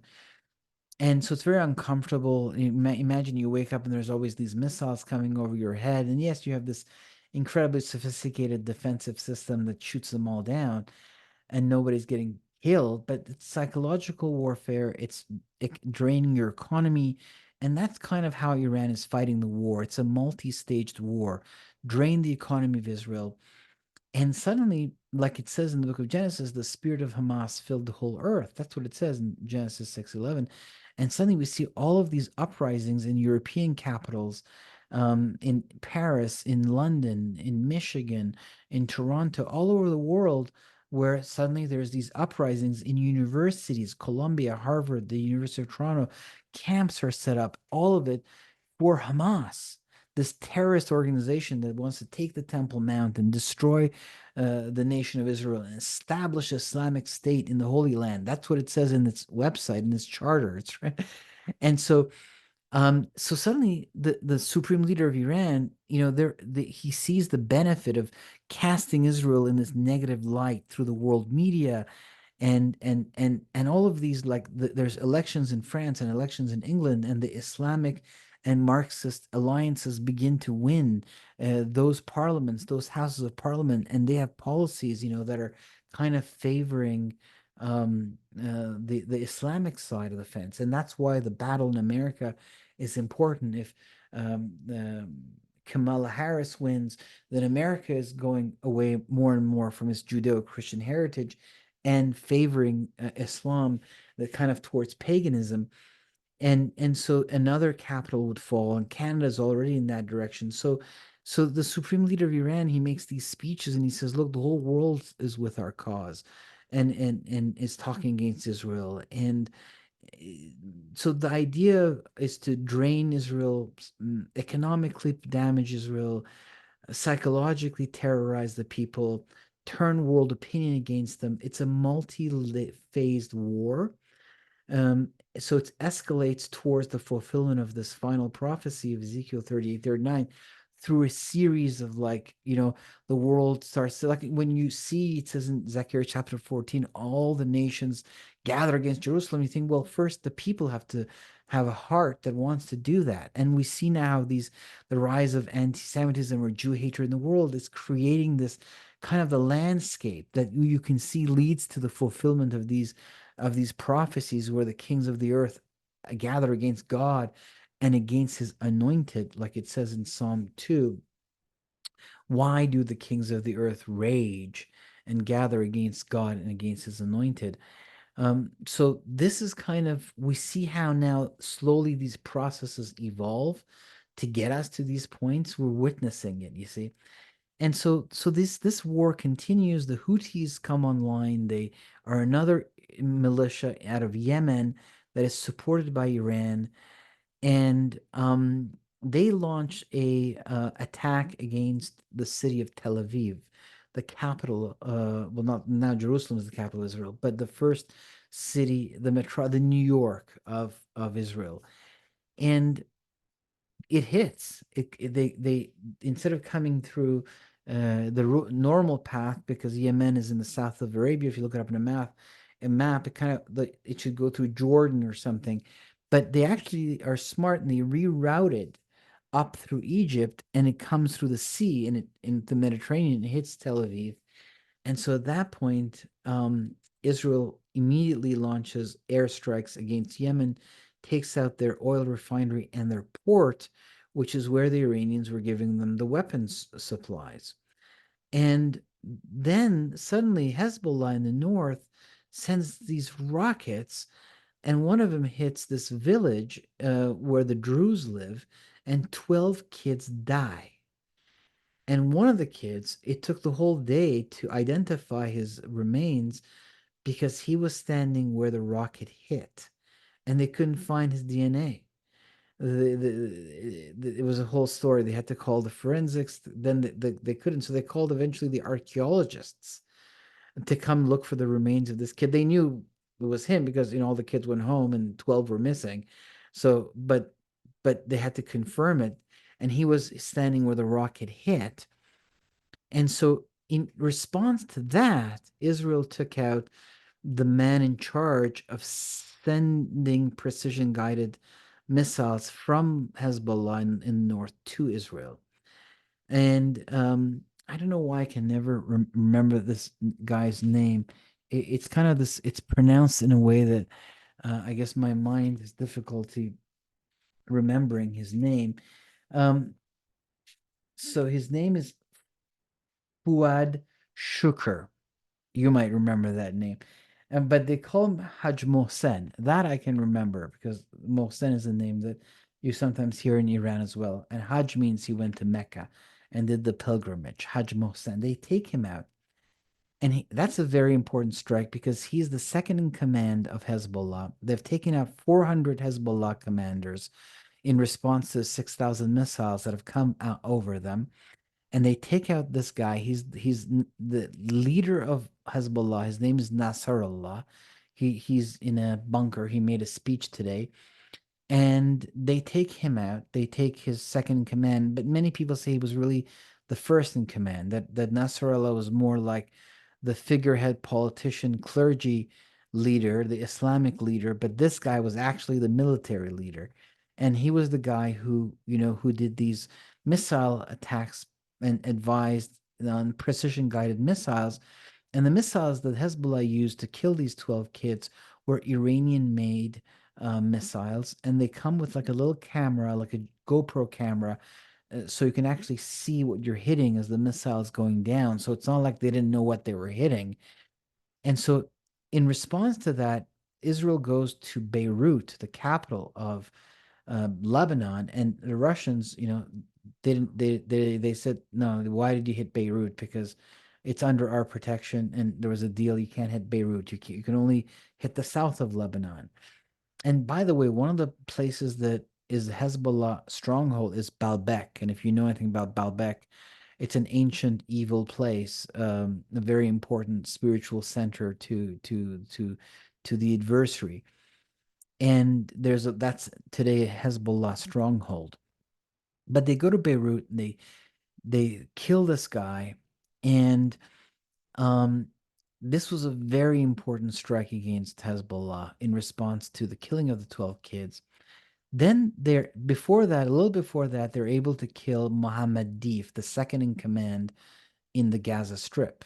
There's a guy, his name is Sinwar Yahya, and he's like a madman. He's under the ground in a dungeon. He's surrounded himself with 122 hostages that he's using as human shield somewhere in a tunnel on the earth for 300 days. They've been there with him. And some of these guys, some of these like teenage girls, they stopped showing the girls on camera early on, and that's the belief is because they got pregnant, because they raped them. They take them as concubines, as war concubines.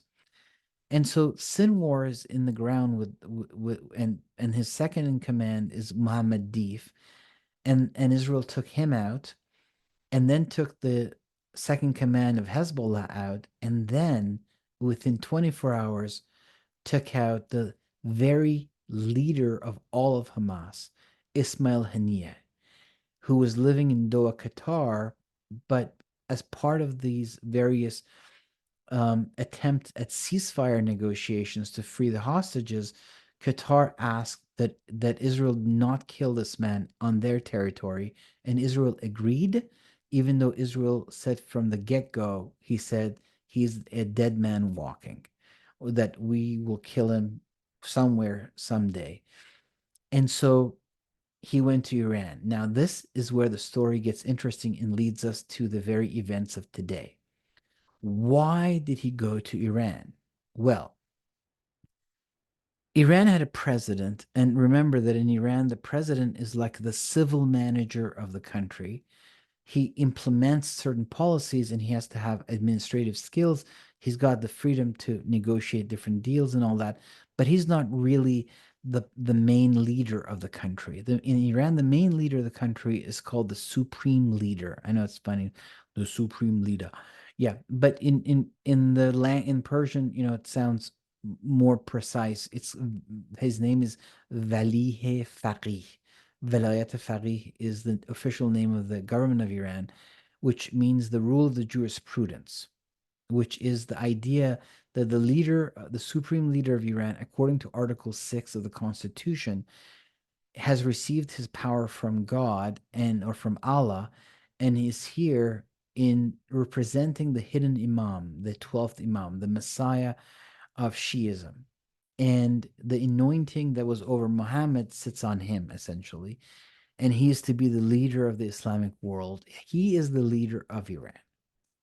The president works for him like an employee would work for a dictator. So the president of Iran gets in a helicopter and he goes to Azerbaijan. He goes to the border of Azerbaijan because Iran and Azerbaijan work together to build a dam. And he goes for the inauguration of that dam. And he takes with him his foreign minister, who has been coordinating all these militias going to the United Nations during this war. And throughout this whole thing, they just continuously are making speeches about the destruction of Israel, the killing of the Jews, death to Israel, da da da. So they get in a helicopter and they go to inaugurate this dam. When they get there, he gets out of the helicopter, he meets with his Azerbaijan counterpart, and then he sits in a room, he makes a very public speech, and he dedicates his speech to the destruction of the state of Israel. And he says that one day he hopes that Azerbaijan, which is an ally of Israel, will join him in this war and unite with him against Israel. He then gets in a helicopter, and somehow, somewhere, he and his foreign minister crash. It sounds like an act of God, and they just fall out of the sky. It's blue skies, but there's only a patch of bad weather. Nobody knows what happened. There is no theory.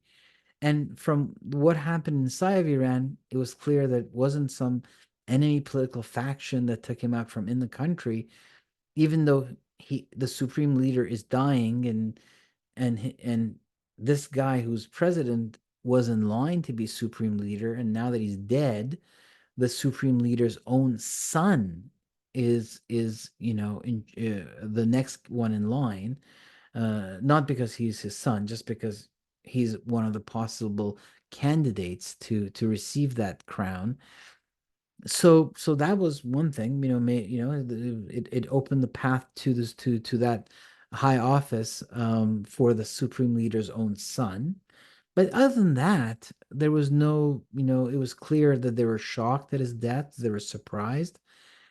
And so this forced Iran to have unexpected presidential elections. And the guy who, 10% of the country voted, 90% of the country didn't show up to vote, which really freaked out the supreme leader. He realized he doesn't have the support of the country anymore. So internally, a few clans that support the regime compete with each other for power, and it is still an important and influential office. But the supreme leader kind of selects it's the election is not, completely transparent. So they influence it, and they rig the votes. So eventually this guy won, and his name is Pezeshkian. He became the new president because the old one fell from the sky and died with his foreign minister after he made a deeply anti-Semitic speech against Israel. Then there is the inauguration. He's become the new president and he's inaugurated into office. And dignitaries from all around the world flew into Tehran for his inauguration, which happened. What day is it today? Today is Thursday, so it happened Tuesday. And so he's being inaugurated, and the leader of an ambassador from the European Union comes. Tons of people from all kinds of African countries. I mean, people from all over the world that have relations with Iran fly in, and the leader of Hamas leaves Qatar, where he lives. He's a billionaire. He has $4 billion, and he lives in a luxury penthouse in a suite in a hotel. Um, and the world donates money to them because they milk this idea that they're these underdogs, even though Israel left Gaza to them and left completely. And the world was like, we'll give you the money to make it into the Singapore of the Mediterranean. But they elected an Islamic militant government that vowed to destroy the state of Israel and establish Islamic State, a branch of the Muslim Brotherhood. And the world continues to give money to them, and that money goes in the pockets of this man, Ismail Haniyeh, who I'll have to put videos up for you guys of the stuff he says. I mean, he's the most violent man you could meet. He's like a terrorist, he's everything that he's like a Bond villain, a terrorist, and everything. And he just talks about death and killing all the time. So he is the one that becomes, this leader of Hamas, and he goes to Tehran for the inauguration of the president who was elected after the last one died in a helicopter accident after he made a speech against Israel. He goes to the inauguration, and the inauguration happens in the parliament, and they give him front row seats, and they give him a place of honor. And just before the inauguration ceremony is complete, the parliament, in the honor of Ismail Haniyeh, launches into a death to Israel chant collectively. The whole parliament, every seat is occupied, every minister is there, and they enter into a death to Israel and death to America chant. And as they do the chant, and then he gets up and he leaves and he goes to his living quarters, his villa. And where does he live? He lives, they've put him up in a military compound, in a private villa, in a military compound outside of the capital, where the capital essentially ends in mountains. And you have to kind of drive up hills. Eventually there are no more homes. There's barbed wire and fences and a gate, and it's a huge compound. It's a military compound. In the middle of it, there's a big building which is apartments, and they put him there, and they give him a bodyguard, and it's very safe. Him and his bodyguard go home, and when they get home, there's an explosion, and they both die. So the most obvious thing is that Israel took him out, and there was a lot of inquiry and theories about what happened. There's pictures that if you go on my Twitter, you'll see all the pictures and everything. There's pictures. Um, if you go to my website, thinkagainproductions.com, scroll to the bottom and you'll see my Twitter. Click on it if you don't remember the handle, and then you can follow me on Twitter. It's a big building, and they put these sheets on the second floor balcony because the explosion happened. And now we know what happened. There was a bomb that was put in there 2 weeks ago, or 2 months ago, I forget. But it was put in there the moment that Israel found out where he was going to stay. And it was an AI controlled bomb, and it was there waiting for him. So when he went that night home, they blew it up, and it killed him and his son. No, not his son, his bodyguard. And there's a lot of Iranians that are against the regime and work with Israel inside of the country. In fact, here's the irony. 6 days ago, the head of the intelligence services of Iran, who is retiring, was walking out of his office, and these journalists came up to him and they said, "Sir," he's a cleric as well. He's a priest because the clergy runs the country, and all the main, I mean, most of the government is clergy, and so he's like a cleric. He's a mullah. He has the suits that you get when you graduate from a Shia seminary, and they're like, "Oh, sir, what is your greatest accomplishment in your tenure as the head of intelligence?"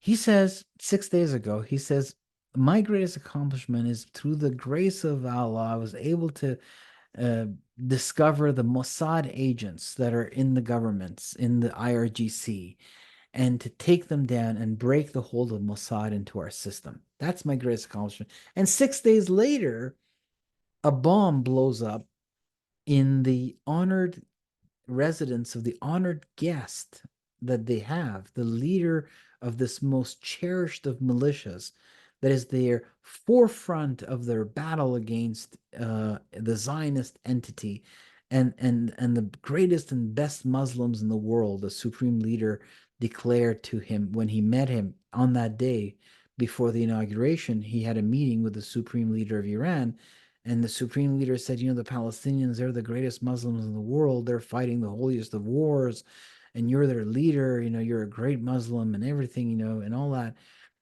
And then he went to the inauguration, and they all chanted death to Israel and death to America in his honor. And then he goes home and he dies in a military compound under the protection of his greatest patron, the supreme leader of Iran, who funds his wars and supports him internationally. And this is very shameful for Iran because you have to save face. He was an honored guest. The host has to exact revenge. So suddenly, within 24 hours, the second command, or perhaps even many consider him the military leader of all of Hezbollah, is killed in Beirut in response to the rocket fire that killed 12 kids. The leader of Hamas is killed in Tehran, the country that supports him. It's like an omen, nearly like a sign that these guys are going to be defeated because he's killed in the very country that is one of the main nation behind the war, and perhaps a very important player in the prophecy of Ezekiel 38-39, not perhaps, for sure, and the seat of the prince of Persia, this principality. So he gets killed there. And now the reaction. So suddenly they lose their minds and they go, "Of course we're going to react. It's going to be even bigger than badder than what we did in April." and they tell the United States, we're going to react, we're going to respond, we're going to throw missiles, and they write a letter to the United Nations, and they invoke Article 51, which is our air, even though it was a bomb, but they're saying that Israel essentially attacked them in their country, and therefore they have the right of self-defense. That's Article 51 of the United Nations Charter. And and so then the reactions begins. The United States Navy establishes a force, so far at least 12 surface ships in the Middle East, to defend the region against defend and against and respond to the Iranian attack. The USS Theodore Roosevelt, currently operating the Persian Gulf and Arabian Sea, with an escort of 6 Arleigh Burke-class guided missile destroyers, including the USS John S. McCain, USS Laboon, USS Russell, USS Cole, USS Michigan Murphy, and USS Daniel Inouye, who will assist with the defense of the Gulf nations and bases across the Middle East region. Um, while the WASP amphibious ready group, consisting of the U.S. WASP, U.S. New York, U.S. Oakville, and 2,500 Marines from 24th Marine Expeditionary Unit, as well as the destroyers USS Roosevelt, USS Buckley, are in Eastern Mediterranean and will assist with civilian evacuation and the defense of Israel. 12 warships show up from America, and Iran begins to put out information about what it intends to do. It will now activate all of its militias at once, and they will coordinate an attack from the Houthis, from Hezbollah, from Yemen, from north. Ironically or interestingly, Hamas did not respond to the killing by sending any rockets in Israel. Either they don't have any more rockets and their capability has been destroyed, or they're holding back for this war. They were told, hold on to the few rockets you've left, and the Iraqi militias will fire from Iraq, Hezbollah from the north, Yemen. All the militias will be activated, and then Iran will launch its own missiles from Iran towards Israel. And as the information is coming through, it's looking this way. That widespread, so in coordination with allied groups in Yemen, Syria, and Iraq, they're preparing to launch 1,500 missiles and 1,000 drones against Israel, 8 times larger in scale than April 14th attack, which involved 320 projectiles and aerial vehicles. This marks one of the largest coordinated attacks in history and the most extensive planned assault on Israel.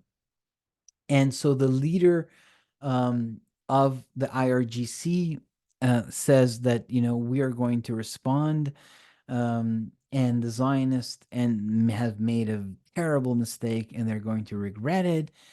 And then the Brigadier General Amir Ali Hajizadeh, the commander of the IRGC Aerospace Force, has arrived at Iranian missile base in Kermanshah province near the Iraqi border. And his presence there underscores the extensiveness of the preparations. He's a key figure. So they have to kind of prepare all the stuff to do this. And the Pentagon is informed by Iran that within 72 hours, they're going to unleash this on Israel. And they're going to do it so what they learned from April 14th was that Israel's defense system was a lot more sophisticated than they had thought. So this time the idea is to overwhelm them by having all the militias launch stuff towards Israel, and then Iran, like a sandwich in the middle of 2 pieces of bread, as the militias are coming with all of their aerial stuff to confuse, the drone, the defensive systems of Israel. Then Iran will put its own ballistic missiles, will hide its attack in the middle of the attack of its militias. And the American destroyers are there because America doesn't want a regional war. it's an election year. The price of gas has to remain reasonable. Um, and the Middle East can't suddenly go into this light up like that. And World War III start under Biden's presidency as he's going into an election, but now it's not Biden's Harris. And the Jordanians today said they will allow the Allied forces to use their airspace. Last time Jordan allowed France to use its airspace to take down some of the missiles that Iran threw. America took some down, Israel took some down, and Saudi Arabia took two down. And so a coalition of sorts between some pro-American Middle Eastern nations and America is forming. Israel doesn't want a regional war at this point. Neither does Iran itself. It's not ready for a regional war. And the Russians don't want it. So again, it seems that it's the idea is that one more time it'll be a very severe response. The Middle East is kind of a tough place. You duke things out, things are louder, but everyone is kind of agreed that they're going to let it happen, and Israel will have to respond, and but it won't become a regional war. And Hezbollah then has its own funeral services for this man in solidarity, as Iran is having its funeral services for him.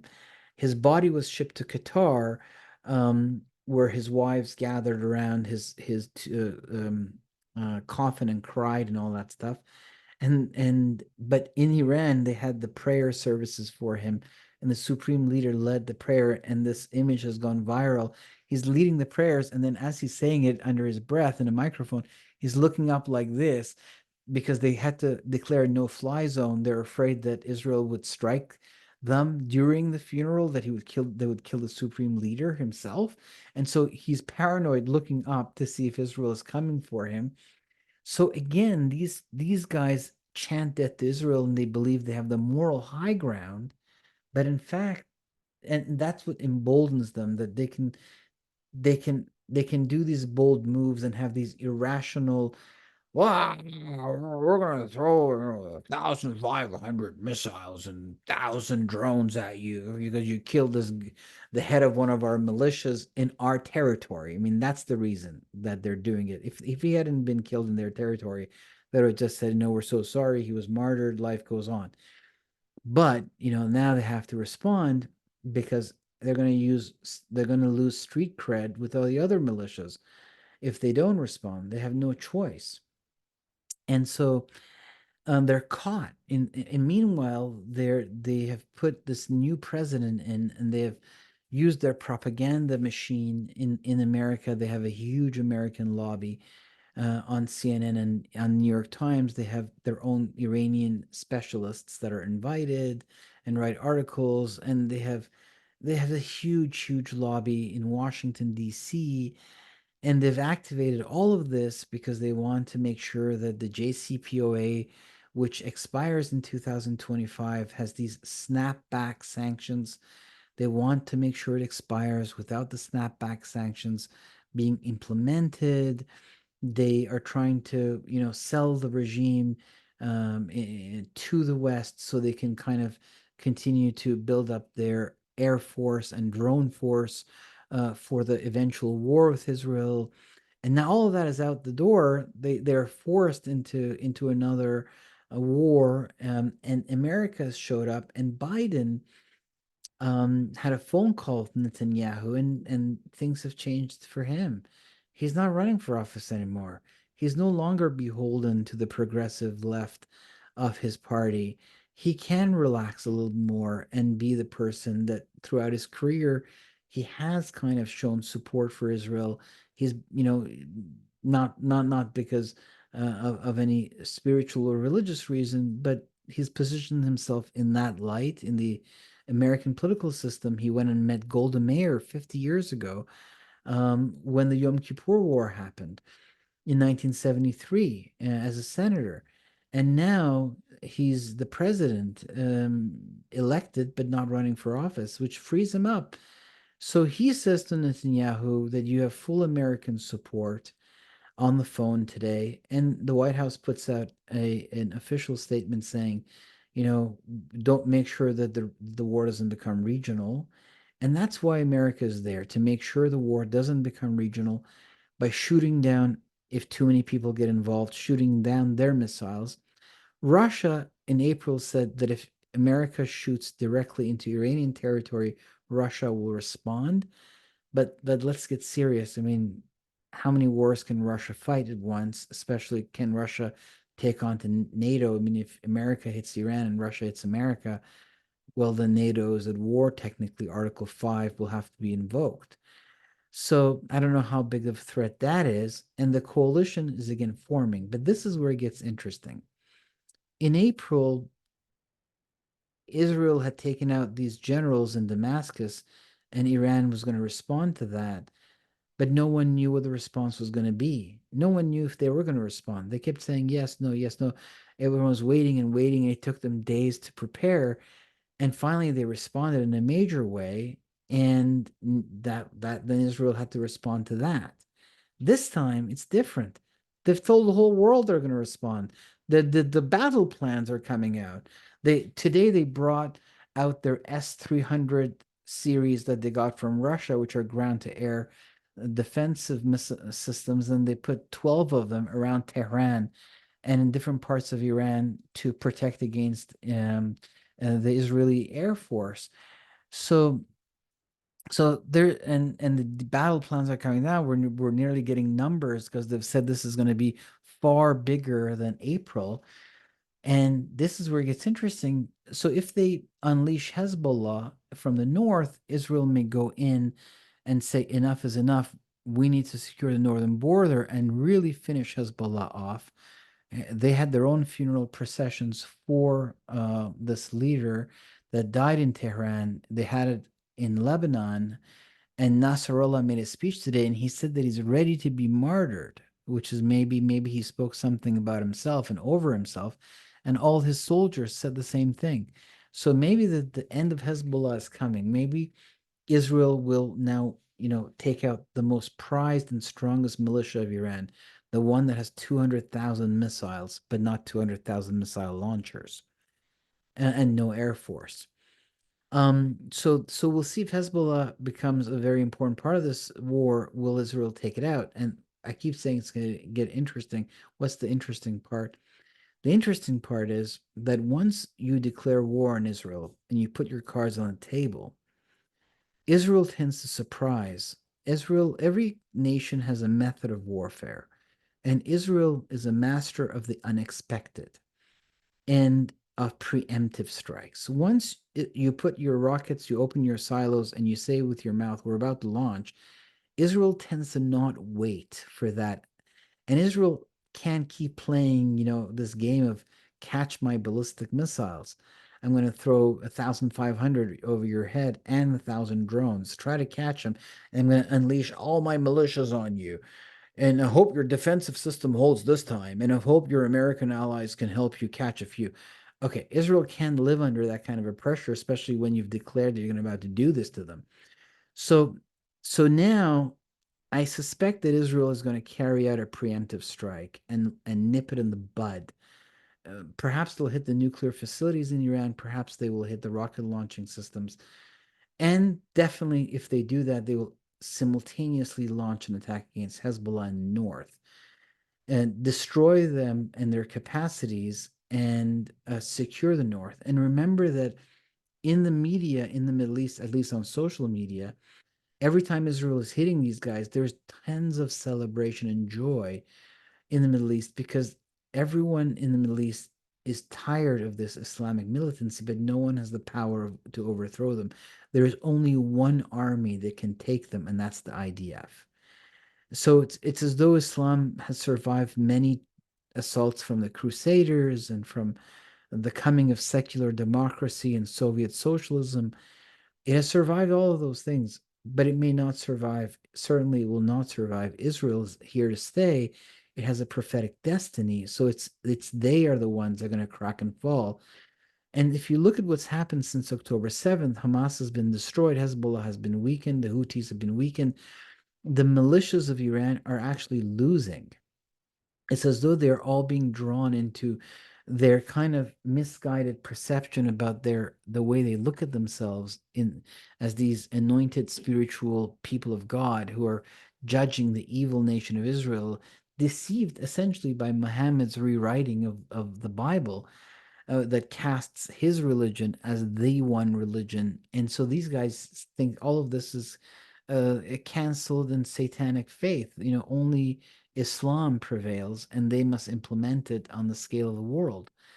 And so they don't see a destiny for Israel. They don't see the end of history being the Messianic kingdom.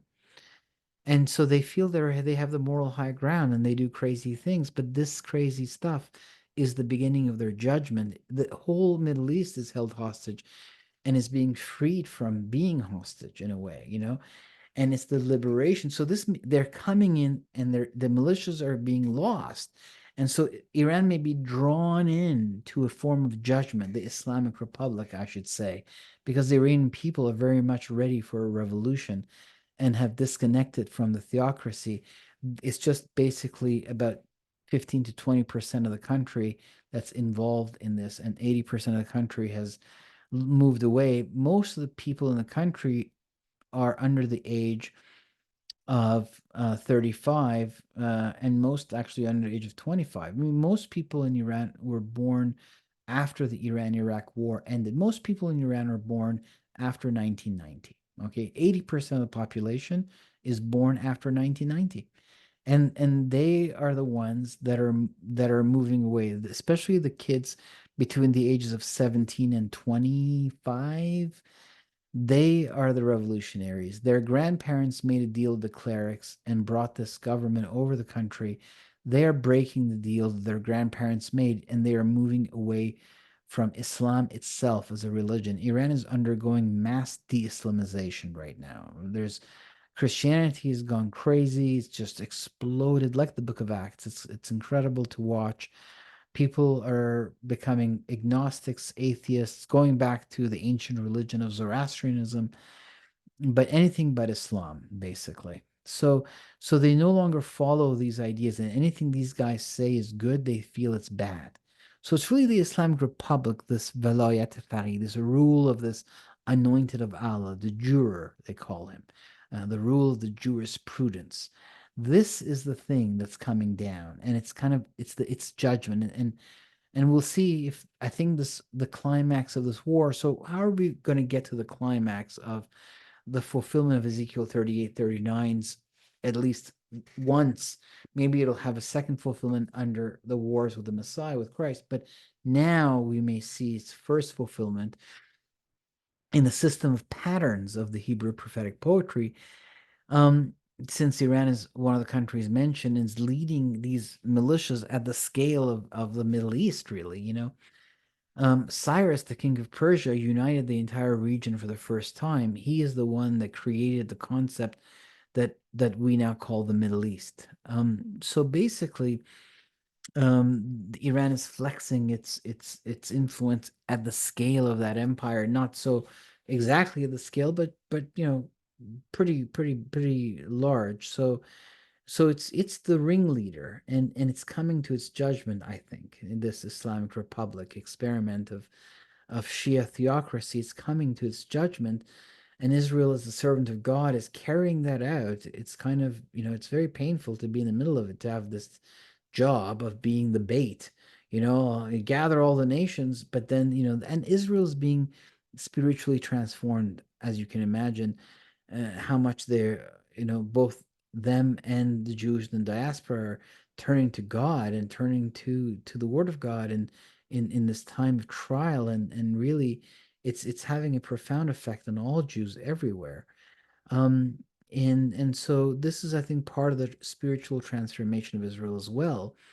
So they're coming, and Israel may do a preemptive strike. So in the next tonight, tomorrow night, watch for it. Israel may be doing a preemptive strike because that's its motto, to nip it in the bud and not play catch my ballistic missiles. I mean, put yourself in the shoes of Israel, a country that has an 8 mile diameter in some places. That's how small the strategic depth is. You really want to pray to God that none of these missiles are going to hit you? and not take any action. It's funny how the Jews see it. Sometimes we might say, well, just have faith, God will protect you. But that verse that, don't tempt the Lord your God, that the Lord quoted to Satan in his temptations, that verse is often used by the Jews as meaning that they should not act, that is tempting God to not act. That yes, God will protect them, but and they have to act, they have to do their best, they have to put their foot forward. They can't, they would be tempting God to just say, no, you know what, we're not going to do anything. Somehow you're going to just do it for us. We're just going to sit back and put our feet up.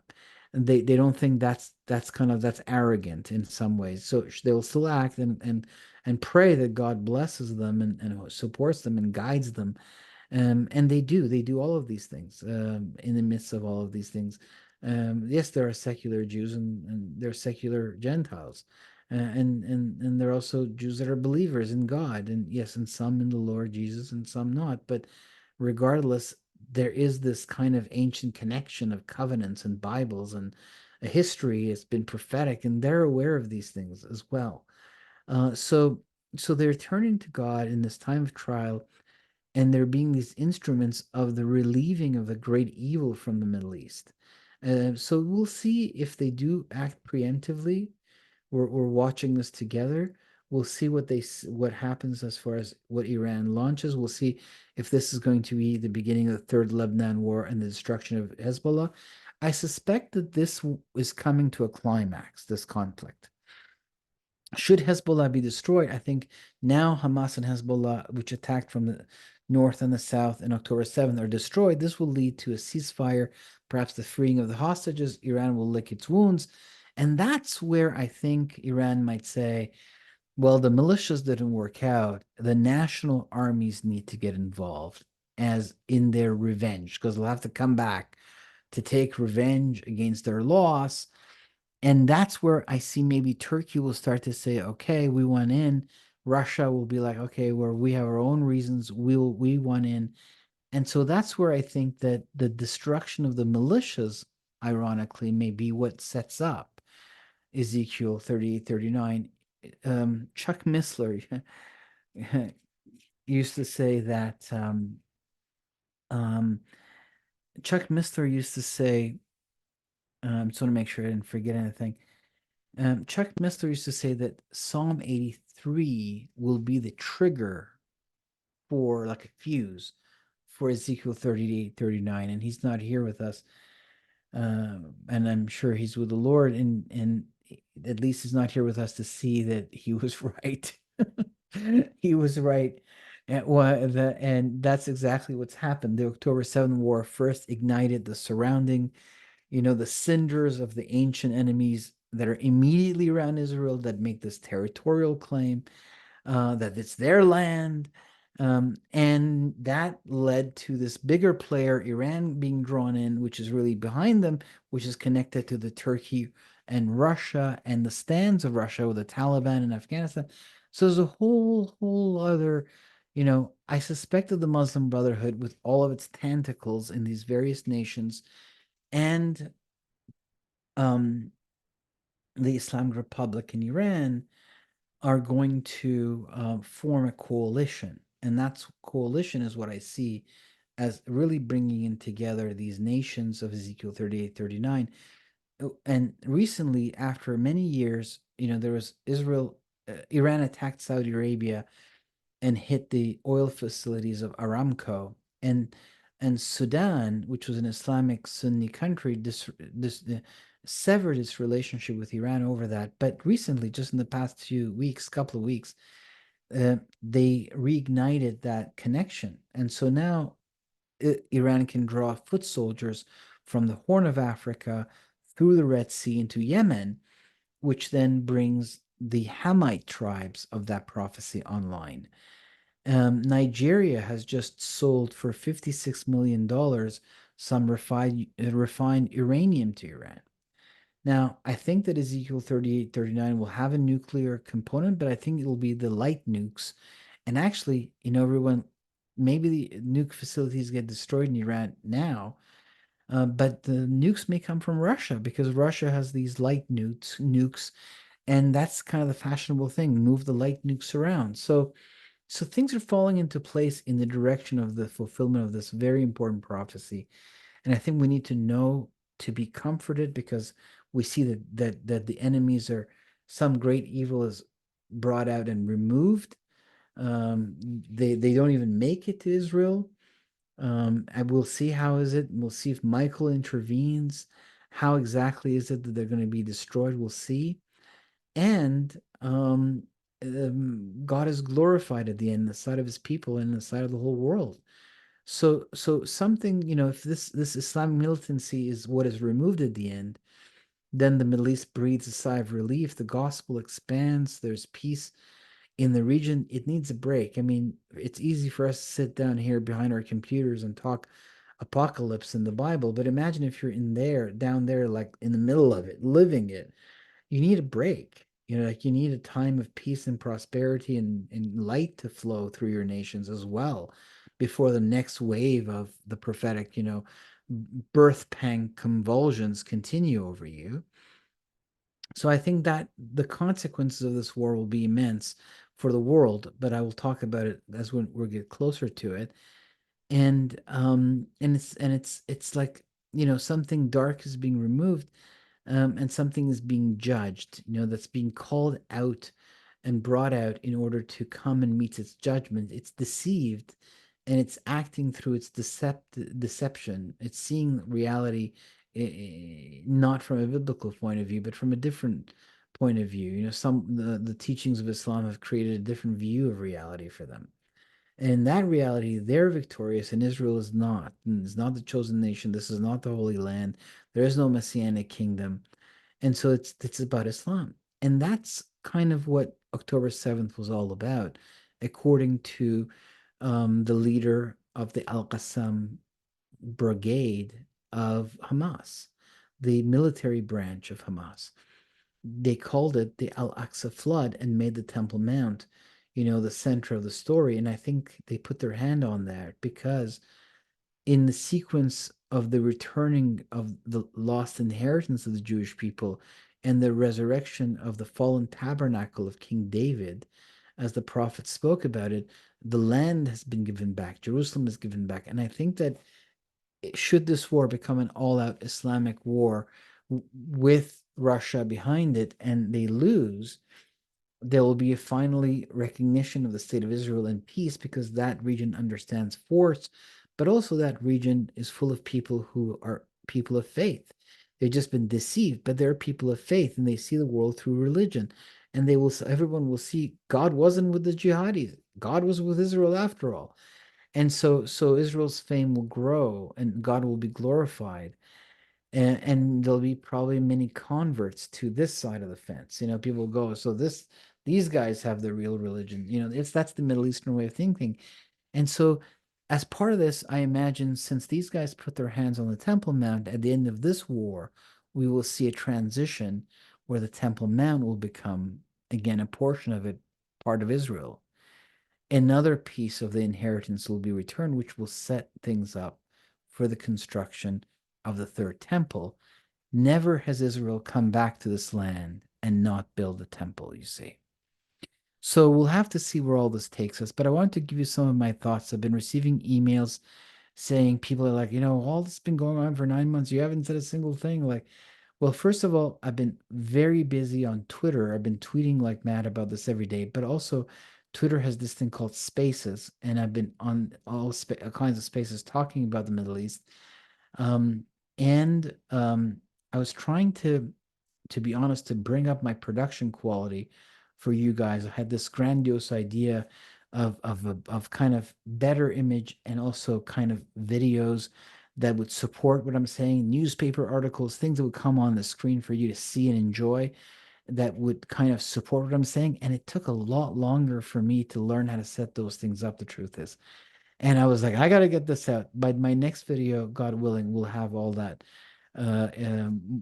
information coming up on screen so that you can see what I'm talking about. And I'll probably add some to this one as well at some point. But I hope that you get something out of this. And if you like it, A, share it with your friends and family. B, sign up to this YouTube channel and click on the notifications. C, follow me on Twitter at UFOs Angels Gods, and also my Facebook is the same at UFOs Angels Gods. And um, um, go to my website and click when you scroll down to the bottom of the first page, put your email in so that you stay informed. I once in a while send things out, not too often, but like this you'll know. Also, I have a Patreon page if you want to support my ministry, and I'm doing an audio series in the book of Revelation, which is interesting. So please follow me on Patreon and support me there. I look forward to speaking with you. I may do some live YouTube as this war is happening at fast pace. Maybe that's a excuse me, good medium to talk. Anyways, God bless you all, and till next time. Oh, my website is thinkagainproductions.com.